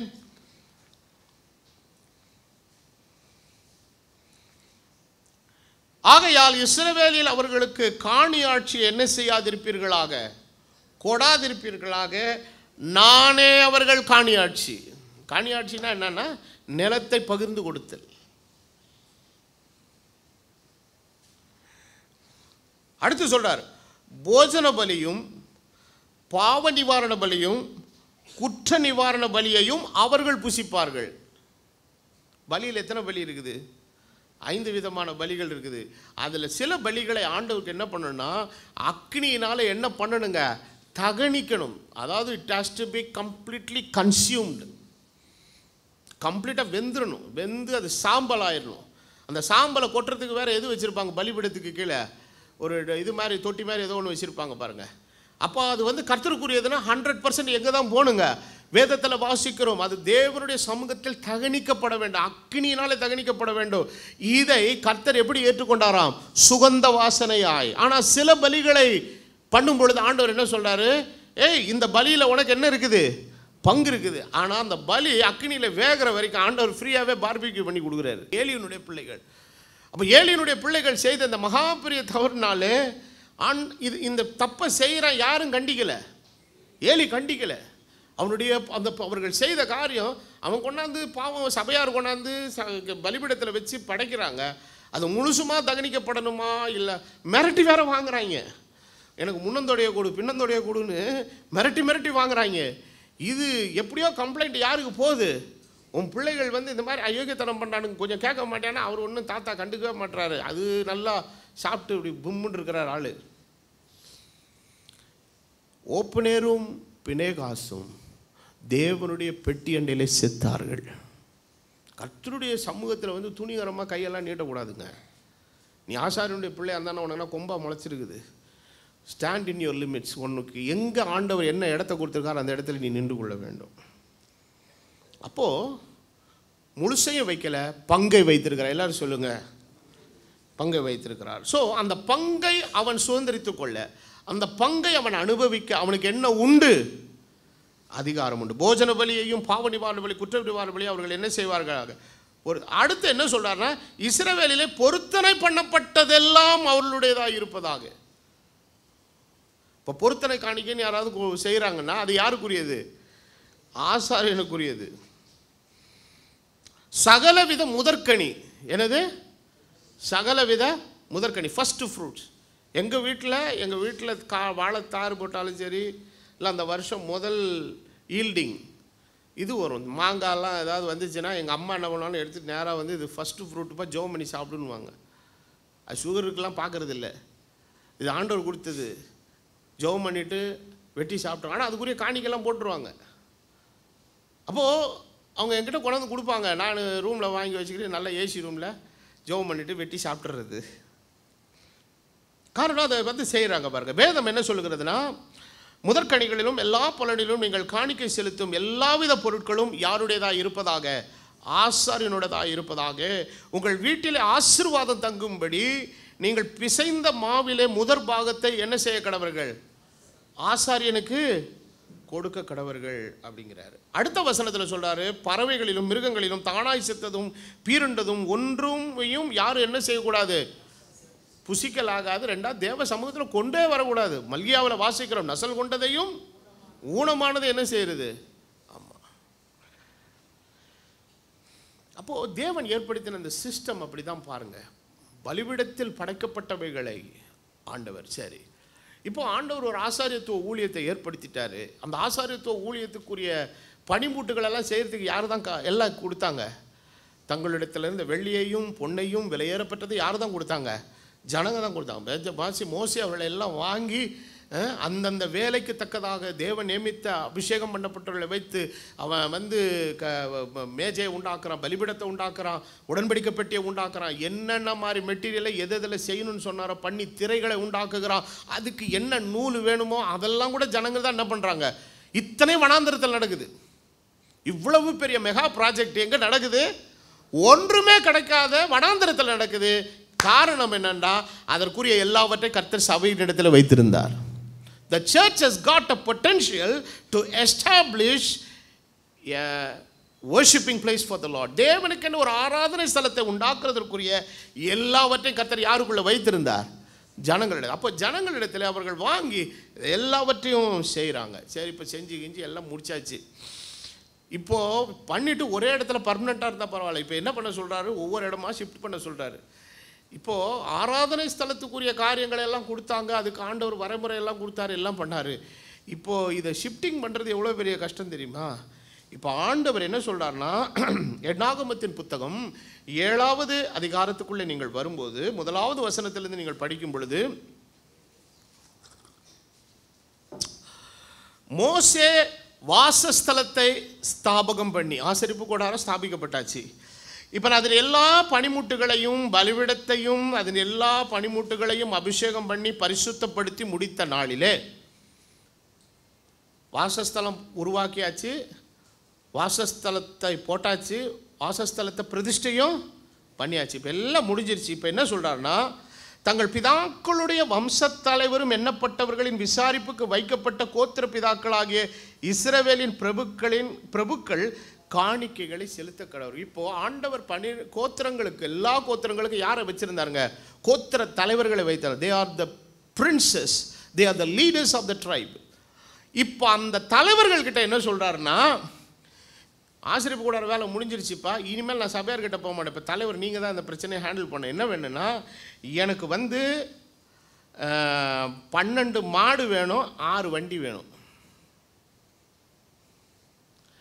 இன்னைய காலமாக இருந்திருந்தால் ஆண்டவர் அதை எப்படி சொல்லியிருப்பார்னு நினைக்கிறீங்க? எனக்கு ஒரு 4 டிரைவரும் ஒரு பெரிய டெம்போ ட்ராவலர் வண்டி க்ளோஸ்டாக ஏசியோடு வேணும்னு சொல்லியிருப்பார் இன்றைக்கா இருந்தால். ஆனால் அன்றைக்கி எப்படி சொல்லியிருக்கிறாரு? அப்போ சுவிசேஷத்தை சுமந்துக்கிட்டு போகணுன்னா சும்மாவா போக முடியும்? இன்றைக்கி பஸ்ஸில் போகிறத பெருமை நினைக்கிறான், நடந்து போகிறத பெருமையாக நினைக்கிறான். பேசாமல் ஒரு இடத்துலையே உட்காந்துக்கோ. மகாபிரிய தாழ்மை அதுதான். பைத்தியக்காரன். இயேசுவே கப்பலில் போனார், பவுல் கப்பலில் போனார்னா, அப்போது வாழ்க்கையில் ஆண்டவர் ஒவ்வொரு காலங்களிலும் என்னென்ன தேவையோ நமக்கு என்ன செஞ்சுருக்கிறாரு?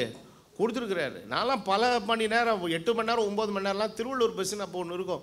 நடுவில் எப்போ போனாலும் நானும் அப்பாவும் இந்த கைப்பை ஒன்று வச்சுருப்போம். அதில் பைபிள் இருக்கும், தண்ணி பாட்டில் இருக்கும், அதுக்குள்ளே ஒரு நியூஸ் பேப்பர் மடிச்சே வச்சுருப்போம். ஏன்னா எல்லா டைமும் பஸ்ஸில் என்ன கிடைக்காது? இடம் கிடைக்காது. அதனால் என்ன பண்ணுறது, பஸ்ஸு ஒரு பிக்கப் ஆன உடனே சார் ஏறும்போதே சொல்லுவோம், சார் ஸ்டாண்டிங் தான் சொல்லிட்டு தான் ஏற்றுவான். ஏன்னா லாங் ரூட் பஸ்ஸு. அப்புறம் அந்த பஸ்ஸை விட்டுட்டா பிடிக்க முடியாது. வேளாங்கண்ணிக்கு போகிற ஒரு பஸ்ஸு சாங்கனாச்சேரியிலேருந்து வரும். ராத்திரி எத்தனை மணிக்கு வரும்னா 1:30 மணிக்கு வரும். பார்த்தா ஃபுல்லாக உட்காந்துருக்கு ஜனங்க. அவன் ஏற்றும் போது அப்படி தான் ஏற்றுவான். சார் ஸ்டாண்டிங் சார் அப்படின்வான். ஓகே சார்னு சொல்லிட்டு ஏற்றுறது. ஏன்னா எங்ககிட்ட என்ன இருக்குது, இப்போ நியூஸ் பேப்பர் இருக்குது. அந்த இதில் வண்டி பெரியாரில் அந்த நியூஸ் பேப்பரை போட்டு சம்பளம் போட்டு உக்காந்தோம்னா கிட்டத்தட்ட தேனி பெரியகுளம் திண்டுக்கல் வரும்போது ஒரு சீட்டு கிடைக்கும், இல்லை 2 சீட்டு கிடைக்கும். அது வர வரைக்கும் கிடைக்காது. அடுத்த பஸ்ஸு திருச்சியில் மாறணும். இப்படி பல கிலோமீட்டர்கள் பல நேரங்களில் நிறைய ட்ராவல் பண்ணியிருக்கோம் அந்த பஸ்ஸில். அந்த திடீர்னு ஒருத்தன் பக்கத்தில் இருந்து அவனுக்கு அப்போ தான் வாந்தி எடுக்கிற அபிஷேகம் வரும். அவன் ஒருத்தன் ஃப்ரண்ட்டு ஜன்னலில் வாந்தி எடுத்தானா அடிக்கிற காற்றுக்கு அது நம்ம மூச்சில் இந்த கல்யாண வீட்டில் பன்னீர் தெளிப்பாங்களே, எல்லா கஷ்டத்தையும் அனுபவிச்சிருக்கிறோம். ஒரு தடவை செங்கல்பட்டில் நான் திருச்சிக்கோ எங்கேயோ போகிறதுக்காக பஸ் ஏறுறேன். அவன் கண்டக்டர் சொல்கிறான், சார் எக்ஸ்ட்ரா 50 ரூபா கொடுப்பீங்களான்னா. சரி கொடுக்குறேன். போய் போகணும். கூட்டு போய் டூல் பாக்ஸ் மேலே ஏற்றி உட்கார வச்சுட்டான். அப்போல்லாம் டிரைவர் சீட்டுக்கு பின்னால் என்ன இருக்குன்னா பெரிய டூல் பாக்ஸ் இருக்கும். டூல் பாக்ஸ்னு எழுதியிருப்பாங்க வண்டியாக. ஏன்னா வண்டி பஞ்சர் ஆனால் அது வீலை மாற்றுறதுக்கு எல்லாம் வச்சுருப்பாங்க அது உள்ள. அது மேலே ஏறி உட்கார வச்சுட்டான். அப்போ எனக்கு உடம்பு ஆள் நல்லா விடன்னு சின்ன பையனாக இருந்தேன்னா சமணம் போட்டு ஜம்முன்னு உட்காந்துக்கிட்டேன். அப்போ தெரியல. சில நேரத்தில் இந்த இன்ஜின் டூம் மேலே ஏறி உட்கார சொல்லுவான். சிலருக்கு டிரைவர் உட்காந்துக்கோங்க சார்னுவான். சிலர் உட்காந்தா ஏன்டா உட்காடுறேன்னுவான். அது உள்ளே உட்காந்தா அடுப்பு மேலே ஏறி உட்காந்த மாதிரி இருக்கும். வாழ்க்கையில் எல்லா கஷ்டத்தையும் அனுபவித்து வந்திருக்கும். ஆனால் காலங்களும் சூழ்நிலைகளும் வயதும் சரீர பலகீனங்கள் மாறும்போது அந்த நிலைக்கு ஏற்ற மாதிரி போகிறதுக்கு பிரயாணம் பண்ணுறதுக்கு கர்த்தர் எல்லா நன்மைகளை கொடுத்துருக்காரு. இது கர்த்தர் தந்த ஆசீர்வாதம். இன்றைக்கெல்லாம் என்னெல்லாம் சம்மணம் போட்டு இப்போ திருவள்ளூர் பஸ்ஸில் உட்காந்து வச்சிங்கன்னா இங்கேயே நீங்கள் பெட்டிக்கெல்லாம் ஆர்டர் பண்ணிடலாம், வேலைக்கு ஆகாது. ஃபியூனரல் சர்வீஸுக்கு எல்லாம் ரெடியாக இருக்க வேண்டியது தான். முடியல. அன்றைக்கி போனால் இப்போ முடியல. இன்றைக்கி என்னால்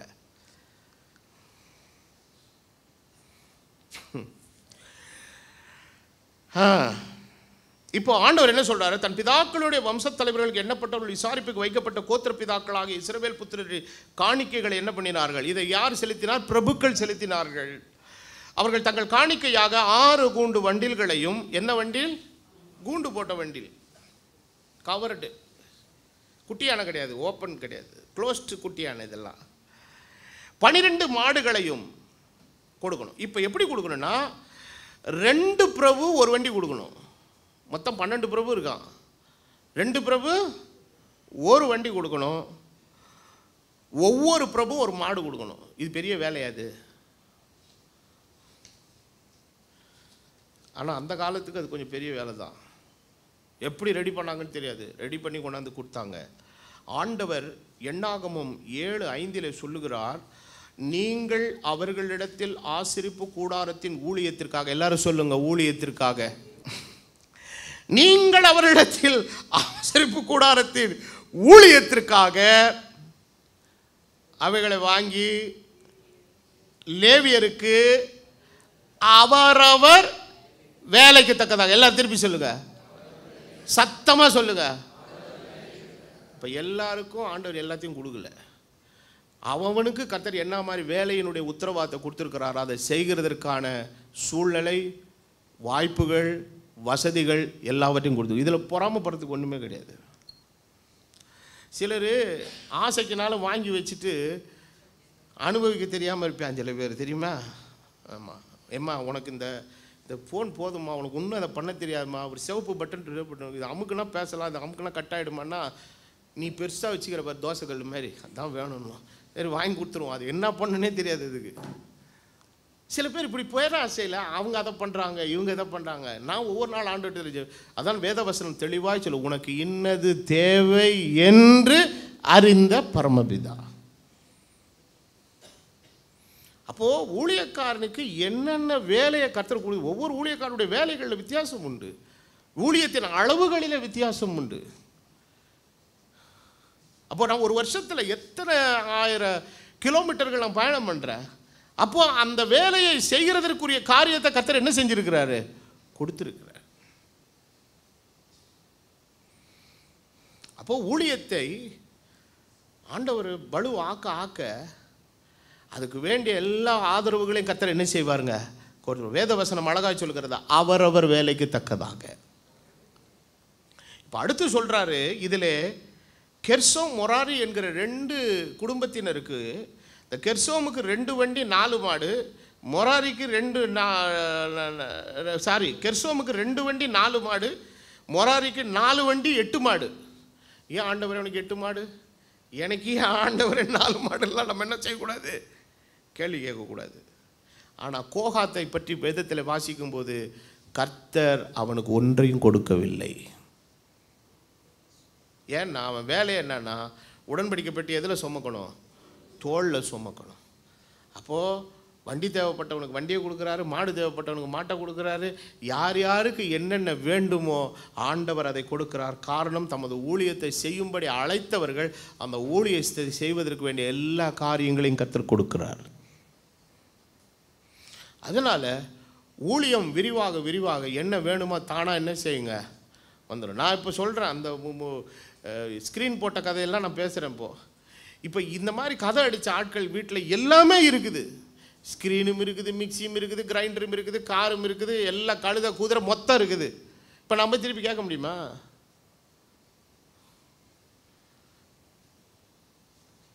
கேட்க முடியாது, கேட்கவும் கூடாது. அப்போ அவங்க புரிஞ்சுக்கணும். அப்போ தேவன் தமது ஊழியக்காரனுடைய சுகத்தை விரும்புகிற ஆண்டவர். புரிஞ்சுதா புரியலையா?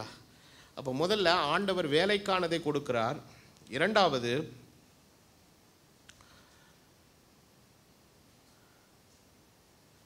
கூடாரத்தில் வேலை செய்கிற பணிவிடைக்கு ஆண்டவர் சில விஷயத்தை கொடுக்குறார். அது என்னன்னு கேட்டிங்கன்னா, எண்ணாகமத்தின் புத்தகம் 18வது அதிகாரம் 21வது வசனத்தை வாசிக்கும் பொழுது வசனம் விதமாய் சொல்கிறது, இதோ லேவியன் புத்திரர் ஆசரிப்பு கூடாரத்தில் பணிவிடை செய்கிற அவருடைய வேலைக்காக இஸ்ரவேலருக்குள்ளவை எல்லாவற்றிலும் தசம பாகத்தை அவர்களுக்கு என்ன செய்தேன்.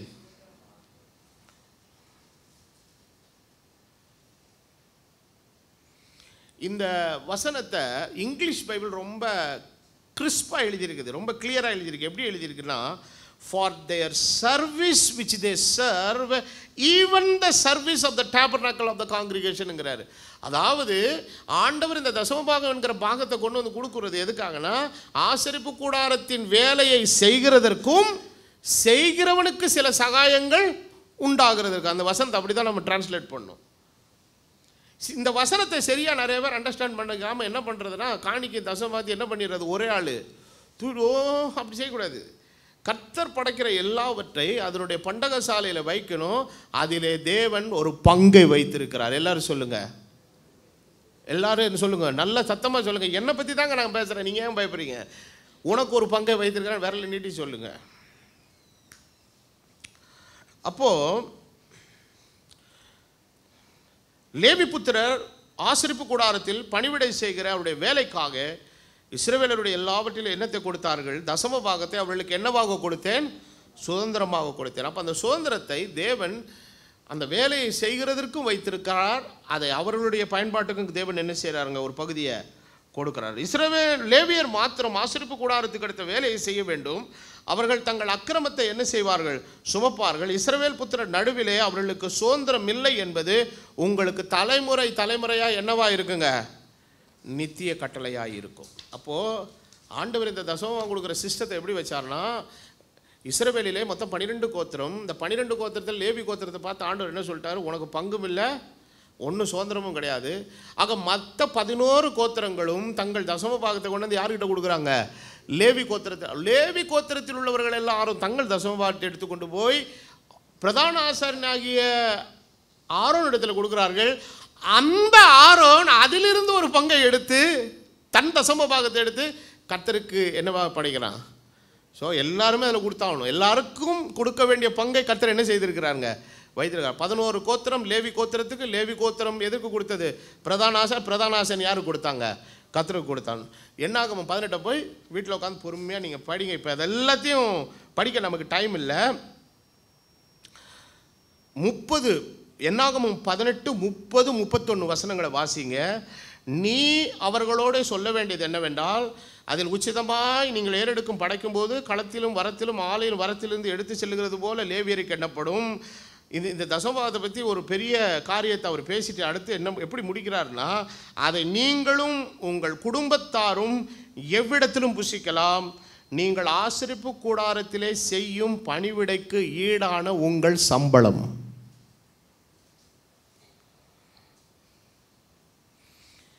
சம்பளம்னு நம்ம தமிழ் போட்டிருக்கு, அது வந்து சரியான டிரான்ஸ்லேஷன் இல்லை. இங்கிலீஷ் ரிவார்டுன்னு போட்டிருக்கு. ரொம்ப அழகான வார்த்தை. ஆண்டவருடைய வேலையை செய்கிறதற்கு ஆண்டவர் கொடுத்துருக்கிற ரிவார்டு. இப்போ முதல்ல ஊழியம் செய்கிறதுக்கு வண்டி மாடும் பிரபுக்கள் கொடுக்கணும். இப்போ சபையார் கொடுக்குற தசம பாகத்தை வச்சு தான் லேவியனை கர்த்தர் என்ன பண்ணுறாருங்க? போஷிக்கிறார். அதுதான் உனக்கு சம்பளங்கிறாரு. 3வது, இப்போ அவனுக்கு குடியிருக்க இடம் வேணும். இதுக்கு எங்கே போவேன்? ஏன்னா கானான் தேசத்தை சுதந்திரிச்ச போது யோசுவா எல்லாருக்கும் பிரித்து கொடுத்துட்டான். யாருக்கு கொடுக்கல? லேவியனுக்கு கொடுக்கல. இப்போ அவன் எங்கே தங்குவான்? அவன் ஆகாயத்திலே தங்குவான். ஆண்டவர் அதுக்கு என்ன பண்ணான்னா, நான் உனக்கு நிறையா நிலம் கொடுத்துருக்கல, அதுலேருந்து கொஞ்சத்தை எடுத்து லேவியனுக்கு கொடுங்குறாரு. இதுக்கு பேர் தான் போட்டு வாங்கிறது. படிக்கலாமா வசனத்தில்? என்னாகமத்தின் புஸ்தகம் 35வது அதிகாரம் 6வது வசனத்தை படிக்கும்போது வசனம் விதமாய் சொல்லுகிறது, நீங்கள் லேவியருக்கு கொடுக்கும் பட்டணங்களில் அடைக்கலத்துக்காக 6 பட்டணம் இருக்கணும். எந்த பட்டணம்? அப்போ லேவியன் தான் ஆசாரிய வேலையை செய்கிறவன். அவனை சுற்றி தான் அடைக்கல பட்டணம் இருக்கு. ஏன்னா இந்த மற்ற 11 கோத்திரத்தில் உள்ளவர்கள் ஏதாவது தவறு செஞ்சுட்டு கைப்பிசக ஒருத்தனை அடிச்சு கிடிச்சு செத்துக்கிட்டு போயிட்டான்னா அவனை வந்து உடனே, ஏன்னா நியாயப்பிரமாணம் என்ன சொல், கண்ணுக்கு கண் பல்லுக்கு பல். அவன் உயிர் போகாமல் இல்லை இது வந்து நான் வேணுக்குனே பண்ண கொலை இல்லை, இது தெரியாமல் கைப்பிசகா நடந்துருச்சு, என்னை கொண்டு முதல்ல என்ன பண்ணுன்னா, நேராக பணக்கு பக்கத்தில் இருக்கிற நியரஸ்ட் அடைக்கல பட்டணம்னு ஒன்று இருக்கும். அந்த இடத்துக்கு என்ன செய்யணுங்க? விடுவிடும். ஆனால் அந்த அடைக்கல பட்டணத்துடைய வாசலுக்குள்ளே என்ட்ரி ஆகிட்டானா மேலே கை வைக்கக்கூடாது. கையை வச்சானா அவன் காலி. ஏன்னா வந்ததுக்கப்புறம் இப்போ மூப்பர்கள் என்ன பண்ணுவாங்கன்னா, உட்கார வச்சு விசாரிப்பாங்க, என்ன நடந்துச்சு. இல்லைங்க வேணுங்கன்னே கொலை பண்ணலங்க, இது மரம் வெட்டுறதுக்காக போனேன்னா அந்த கம்போட பிடிக்கிட்டு போய் அது என்ன செஞ்சிச்சிங்க, அவன் மேலே அடிச்சிச்சிங்க. அவன் என்ன எக்ஸ்பிளைன் தன்னுடைய குற்றத்தை வந்து வேணுக்குனே செய்யலை, எதிர்பாராமல் நடந்ததுங்கிற ஜஸ்டிஃபை பண்ண. அதுக்காகவே ஆண்டவர் எத்தனை பட்டணங்களை வச்சார்? 6 பட்டணங்களை. கொலை செய்தவன் அங்கே தப்பி ஓடி போகிறதற்கு அவைகளை குறிக்க கடவீர்கள். இவைகளை அல்லாமல் எல்லாரும் சொல்லுங்க, 42 பட்டணங்களை அவளுக்கு கொடுக்கணும். எத்தனை பட்டணம்? 42. அப்போது நீங்கள் லேவியருக்கு கொடுக்க வேண்டிய பட்டணங்கள் எல்லாம் மொத்தம் 48 பட்டணங்கள். அவைகளை சூழ்ந்த வெளி நிலங்களுமே. அப்போ பாஸ்டர் நிலத்தை கேட்குறான்னு நினைக்கிறீங்களோ? எப்பா உங்கள் நிலத்தை நீங்கள் உங்கள்கிட்டயே வச்சுக்கோங்க ஐயா. அப்போ இந்த ஓல்ட் டெஸ்டமெண்ட்டில் கர்த்தர் நமக்கு என்ன எக்ஸ்பிளைன் பண்ணுறாருன்னா, நம்முடைய ஆசாரிய ஊழியத்தில் செய்கிறவனுடைய நல் வாழ்வில் தேவன் அக்கறை உள்ளவர். அந்த அக்கறை நிமித்தம் அதை செய்கிறதற்கு கடனாளிகளாக அவர்களால் ஆசீர்வதிக்கப்பட்டவர்களை கர்த்தர் வைத்திருக்கிறார். இதுதான் சப்ஜெக்ட். நம்ம புரிந்து கொள்ள வேண்டிய காரியம் இதுதான்.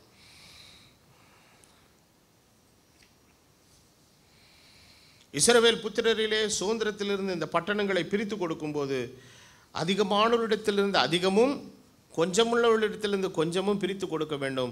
அவர்கள் சுதந்திரித்து கொண்ட சுதந்திரத்தின்படியே தங்கள் பட்டணங்களில் லேவியருக்கு என்ன செய்ய கிடவீர்கள். அப்போது ஆண்டவர் என்ன சொல்கிறாருன்னா, உனக்கு பிரம்மாண்டமாக நிலத்தை நான் என்ன செஞ்சுட்டேன், ஒவ்வொரு கோத்திரத்துக்கும் பிரித்து கொடுத்துட்டு அதை பட்டணங்களாக கொடுத்துருக்குறேன். அதில் ஒவ்வொரு கோத்திரத்தார் எத்தனை பட்டணம் கொடுக்கணும், அது ஒரு தனி லிஸ்ட் இருக்குது. நீ கொடு, இதெல்லாம் யாருக்கு சொந்தமாக இருக்கட்டும்.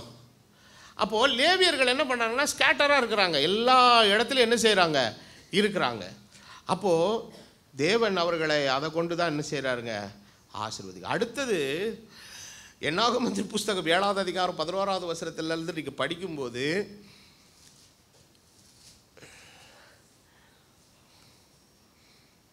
லேவியரின் நல்வாழ்வுக்காக ஊழியத்தை செய்கிறதுக்குரியதை கொடுத்தாரு. ஊழியத்துக்கு அவன் செய்கிற பணிவிடைக்கு சம்பளத்தையும் கொடுத்தாரு. அவன் குடியிருக்கிறதுக்கு எதையும் கொடுக்குறாருங்க, இடத்தையும் கொடுக்குறாரு. அப்புறம் பலிபீடத்தை அவன் பிரதிஷ்டை பண்ணுற நாள் வருகிறது. என்னாகமத்தின் புத்தகம் 7வது அதிகாரம் 11வது வசனத்தை நீங்கள் படிக்கும்போது, அப்பொழுது கர்த்தர் மோசேயை நோக்கி, பலிபீடத்தில் பிரதிஷ்டைக்காக ஒவ்வொரு பிரபுவும் தன் தன் நாளிலே தன் தன் காணிக்கை என்ன பண்ண கடவன். ஆமாம், பிரதிஷ்டைக்குன்னு ஒரு செலுத்த வேண்டிய ஒரு காணிக்கை இருக்குது.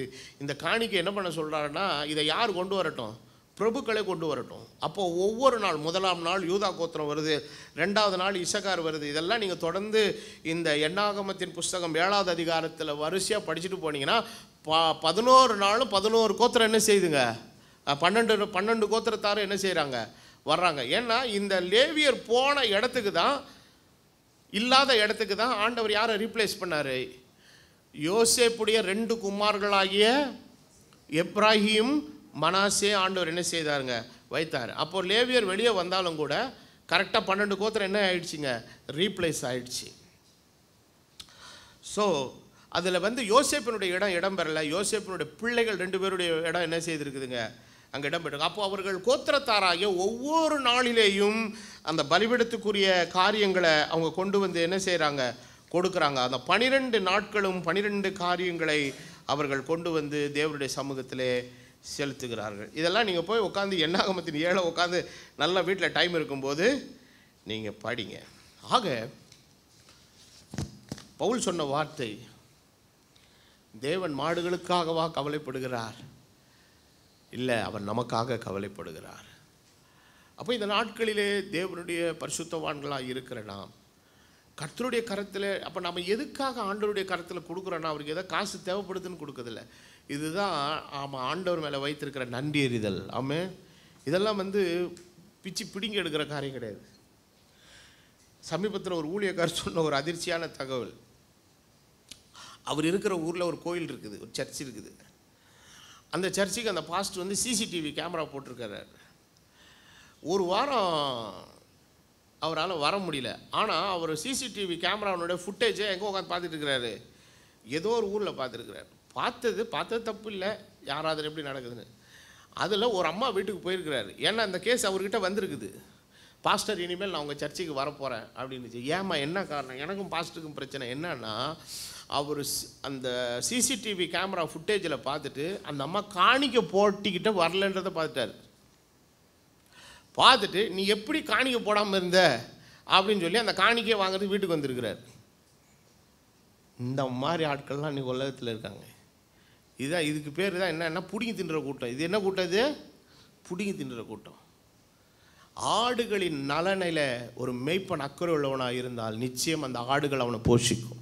ஆட்டுக்குட்டிகள் உனக்கு வஸ்திரத்தையும், கடாக்கள் உனக்கு வயல் வாங்கத்தக்க கிரயத்தை கொடுக்கும்.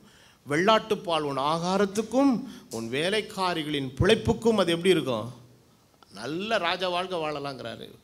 அப்போது மெய்ப்பனுடைய வேலை என்னன்னா, அப்போ மெய்ப்பன் என்ன பண்ணுறான்னா, ஆடுகளை கொண்டு போய் தொழுவத்தில் அடைச்சிட்டு அவன் வெளியில் உட்காந்துருக்கான். எதில்? பனியிலையும் குளிர்லையும் உட்காந்து கிடக்கான். ஆண்டவர் கிருபையை சார்ந்திருக்கிறான். அவன் தேவனுடைய ஜனத்துக்காய் திறப்பின் வாசல் இருக்கிறான். கர்த்தர் ஒரு காலம் அவனை கைவிட மாட்டார். ஆகவே ஆவிக்குரிய நன்மைகள் விதைக்கப்பட்டு ஆசீர்வதிக்கப்பட்டவர்கள் அவர்களுக்கு நன்மைகளை செய்கிறதற்கு என்ன உள்ளவர்களாக இருக்கிறார்கள்? கடனாளிகளாக இருக்கிறார்கள். இதுக்கெல்லாம் எந்த விதமான லிமிட்டை நானே நிறைய நேரங்களில் யோசிப்பேன். நம்மளை ஆண்டவர் எங்கேயாவது ஒரு இடத்துல விசுவாசியாக உட்கார வச்சு தான் இந்த ஊழியக்காரனை என்னவா பண்ணலாம் அப்படிங்கிற ஒரு எண்ணம் இருக்குது. ஆனால் ஆண்டவர் நம்மளை அந்த பொசிஷனில் கொண்டாந்து என்ன செஞ்சு வச்சுட்டார்? உட்கார வச்சுட்டார். அப்போது இன்றைக்கி ஊழியக்காரர்களுக்கு நம்ம செய்கிறத போல் ஒரு சந்தோஷமான காரியங்கள் உலகத்தில் என்ன இல்லைங்க, எதுவுமே இல்லை. அப்போது இன்றைக்கி தேவனுடைய பிள்ளைகளாக இருக்கிற நாம், இன்றைக்கி நான் என்னுடைய தகப்பனாருடைய ஊழியத்தினாலே ஆசீர்வதிக்கப்பட்டவன். ஆனால் இன்றைக்கி அவரை ஆசீர்வதிக்கணும்னு ஆசைப்பட்ட காலத்தில் என் கையில் ஒன்றும் இல்லை. ஆனால் இன்றைக்கி சில காரியங்கள் இருக்குது, ஆனால் அவர் இல்லை. ஆனால் நித்தியத்தில் அவருக்கு நிச்சயமாக என்ன உண்டு? பலன் உண்டு. அப்போ இந்த நாட்களிலே அவர்கள் எல்லாரும் தங்கள் காணிக்கைகளையும் தசமபாகங்களையும் கர்த்தருடைய பண்டகசாலையில் கொண்டு வந்து சேர்த்தார்கள். ஏன் சேர்த்தார்கள்னா, அது ஆசாரியர்கள் தேவனுடைய ஆலயத்தில் பணிவிடை செய்கிறதற்கும் தங்களுக்கு ஒரு பங்கை சம்பளமாக என்ன செய்தார்கள்? எடுத்துக்கொண்டார்கள். இதுதான் தேவன் ஏற்படுத்தின சிஸ்டம். அப்போது அந்த சிஸ்டம் பழைய ஏற்பாட்டில் வேறு மாதிரி இருந்தது. இன்றைக்கி புதிய ஏற்பாட்டில் ஆண்டவர் இந்த ஆசாரியத்துவ வேலையை, கிறிஸ்துவின் ஊழியத்தை இன்றைக்கு 5 வித ஊழியங்களாக கர்த்தர் பிரித்து என்ன செய்திருக்கிறார்? வைத்திருக்கிறார். அப்போ இந்த இடத்துல அதான் வேதவசனம் சொல்லு, போரடிக்கிற மாட்டை என்ன செய்யாக? இந்த கன்வென்ஷன் கூட்டங்கள்லாம் போய் பங்கு பெறுவோம் பாருங்கள், அவனுங்க பண்ணுற அந்த ஆடம்பரமான செலவினங்கள்லாம் பார்த்திங்கன்னா பயங்கரமாக இருக்கும். டெக்கரேஷனுக்கு அதுக்கு பண்ணுற காசு, அதுக்கு போடுற சோத்துக்கு போடுற காசு, அதுக்கப்புறம் ஒரு பெரிய மியூசிக் டீம் ஒன்று கூடுவாங்க, பெரிய பிரபல்யமான பாடகர்கள். அவருக்கு பேர் வேறு ஒன்று சொல்லுவாங்க, என்னென்னா நட்சத்திர பாடகரான். என்ன பாடகர்? ஆமாம், பிரசங்க எல்லாம் பைத்தியக்காரன். அவன் உட்காந்துருப்பான் மூலையில் எங்கேயாவது. அவன் சும்மா இருக்க மாட்டான், அவன் எங்களை மாதிரிலாம் இருக்க மாட்டான், சொந்த கையால் வேலை செய்யலாம் பண்ண மாட்டான். அவன் என்ன பண்ணுவான்னா, வரும்போதே லிஸ்ட்டு கொடுத்துருவான். எனக்கு என்ன மாதிரி மைக் செட்டு வேணும், என்ன வேணும், எத்தனை வேலை சாப்பாடு வேணும், போக்குவரத்து வசதி வேணும். நான் ஒரு தடவை ஒரு மியூசிக்காரனை ஒருத்தனை கூப்பிட்டேன். தண்ணி பாட்டில் கூட எழுதியிருந்தாங்க என் கணக்கில். 10 ரூபா தண்ணி பாட்டில் அவன் எதில் எழுதியிருந்தான்? ஆமாம், அவன் போகும்போது வரும்போது 2 பாட்டில் வாங்கியிருப்பான் போல இருக்குது ஸ்டேஷனில். அது 2யும் கணக்கு எழுதியிருந்தான். இந்த மாதிரி இருக்கிறாங்க. அவர்கள் பண்ணுற டிமாண்ட்ஸ் எல்லாம் பார்த்தீங்கன்னா கிட்டத்தட்ட ஒரு 40,000 கூடு, 50,000 கூடு, 1 லட்சம் கூடுலாம் டிமாண்ட் பண்ணுவாங்க. அந்த மாதிரி வாங்கிட்டு பிரசங்கி யாரை பரிதாபமாக அனுப்பி விட்டுருவாங்க. நியாயமாக ஒரு கூட்டத்தில் ரொம்ப முக்கியத்துவப்படுத்தி ஆசீர்வதிக்க வேண்டியது யாரை தான்? கர்த்தருடைய வசனத்தை கொடுக்குறவனை தான். ஆந்திரா இருக்கலே இருக்க 1ஆம் நம்பர் கஞ்ச பிசினாரிங்க அந்த ஊருக்காரனுங்க. ஒரு பாஸ்டர் இருக்கிறாரு, காலையில் ஒரு 4 நாள் கன்வென்ஷன்னா இருக்கிற நம்ம ஜீவன் எல்லாத்தையும் வாங்கிடுவார். வாங்கிட்டு மனசாட்சியே இல்லாமல் பிரசங்கியாருக்கு 100 ரூபா காணிக்க கொடுத்து, அதுவும் அன்ரிசர்வ்டு கிட்ட கொண்டு போய் வண்டி ஏற்றி விட்டு ஜெகோவா ஜீரேன்னு வேறு வசனம் சொல்லுவார். ஜெகோவா ஜீரன் என்னென்னு அர்த்தம் தெரியுமா?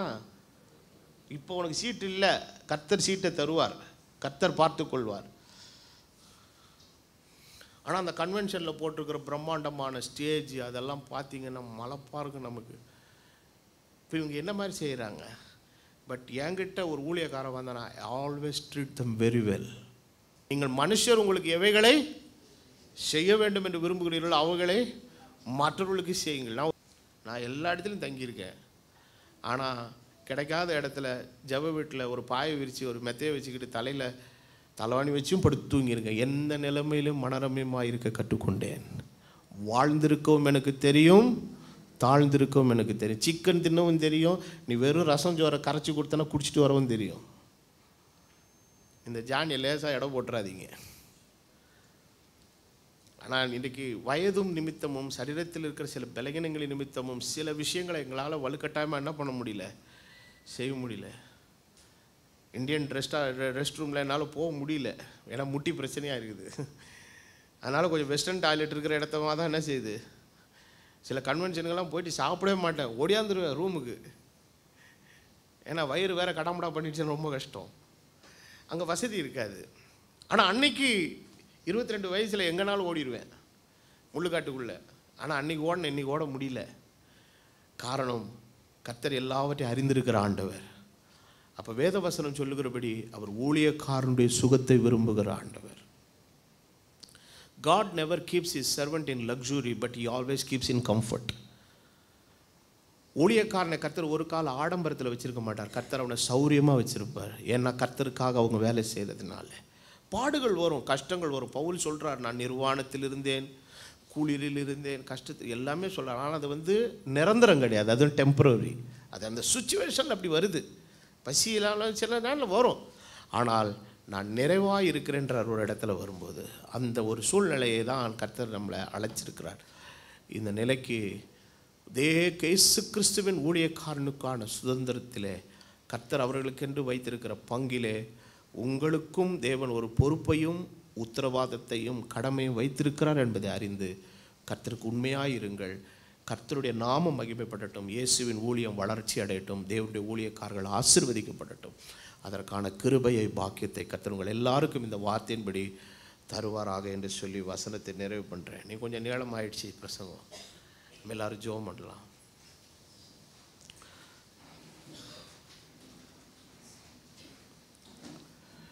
எங்கள் நல்ல பிதாவே,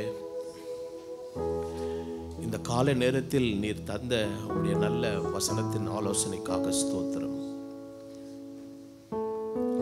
உம்முடைய பாதவிடத்தில் எங்களை தாழ்த்துகிறோம் ஆண்டவரே.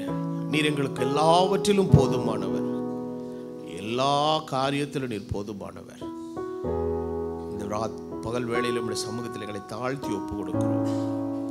உம்முடைய ராஜ்யத்தில் உம்முடைய உமக்காக சேவை புரிகிற மக்களுக்கென்று நீர் வைத்திருக்கிற சுதந்திரம் இன்னைக்கு அநேக ஊழியங்களிலே துஷ்பிரயோகம் செய்யப்படுகிறது ஆண்டவரே. ஆனால் இம்மானுவேல் ஜெப வீட்டின் ஊழியத்திலும் எங்களோடு ஐக்கியப்பட்டிருக்கிற எல்லாருடைய ஊழியத்திலும் அது சரியாய் கவனிக்கப்பட, ஆளப்பட, செய்யப்பட கிருபை அருள நான் ஜெபம் பண்ணுகிறேன். நீர் ஊழியக்காரருடைய சுகத்தை விரும்புகிற ஆண்டவர் ஆண்டவரே, இம்மட்டும் நடத்தி நம்முடைய கிருபை நினைத்து நான் உமக்கு நன்றி செலுத்துகிறேன். கடைசி வரை அந்த கிருபை இந்த ஊழியத்தோடும் ஊழியக்காரனோடும் குடும்பத்தோடும் யாவரோடு இருக்கட்டும். எங்களை போன்று உமக்காக தங்களை முழுவதுமாய் அர்ப்பணித்து கர்த்தரின் சேவையில் ஈடுபடுகிற எல்லா பரிசுத்தவான்களுக்கும் மாட்டின் வாயை கூட கட்ட வேண்டாம் என்று உத்தரவு பண்ணின தேவனே, எல்லாவற்றை தர வல்லவர். நீர் தந்து உம்முடைய ஜனத்தை ஆசீர்வதி. அவருடைய நலவாழ்வுக்கு வேண்டிய எல்லாவற்றையும் நீர் தரும்படி நாங்கள் ஜெபம் பண்ணுகிறோம். அதனுடைய உத்தரவாதத்தை, பொறுப்பை, கடனை சபையாரும் உணர்ந்து தங்கள் காரியங்களில் அவள் உண்மை உத்தவமாய் இருக்க அந்த நல் இருதயத்தை நீர் அவளுக்கு தரும்படி நான் ஜெபம் பண்ணுகிறேன். இது கட்டாயத்தினாலோ வற்புறுத்துதலினாலோ வேறு எந்த காரியத்தினாலும் அல்ல ஆண்டவரே. இது கிறிஸ்துவின் அன்பினாலே செய்யப்பட அந்த அன்பு உம்முடைய பிள்ளைகளுடைய இருதயங்களில் ஊற்றப்படும்படி செபிக்கிறேன். பரிசுத்த ஆவினாலே அந்த உணர்வு ஊற்றப்படும் போது அது தானாக இயல்பாக செயல்படும் என்பதை அறிந்திருக்கிறோம். அந்த கிருபை அருளும் இயேசு கிறிஸ்துவின் விலையேற பெற்ற நாமத்தில் வேண்டுதல் செய்கிறேன்.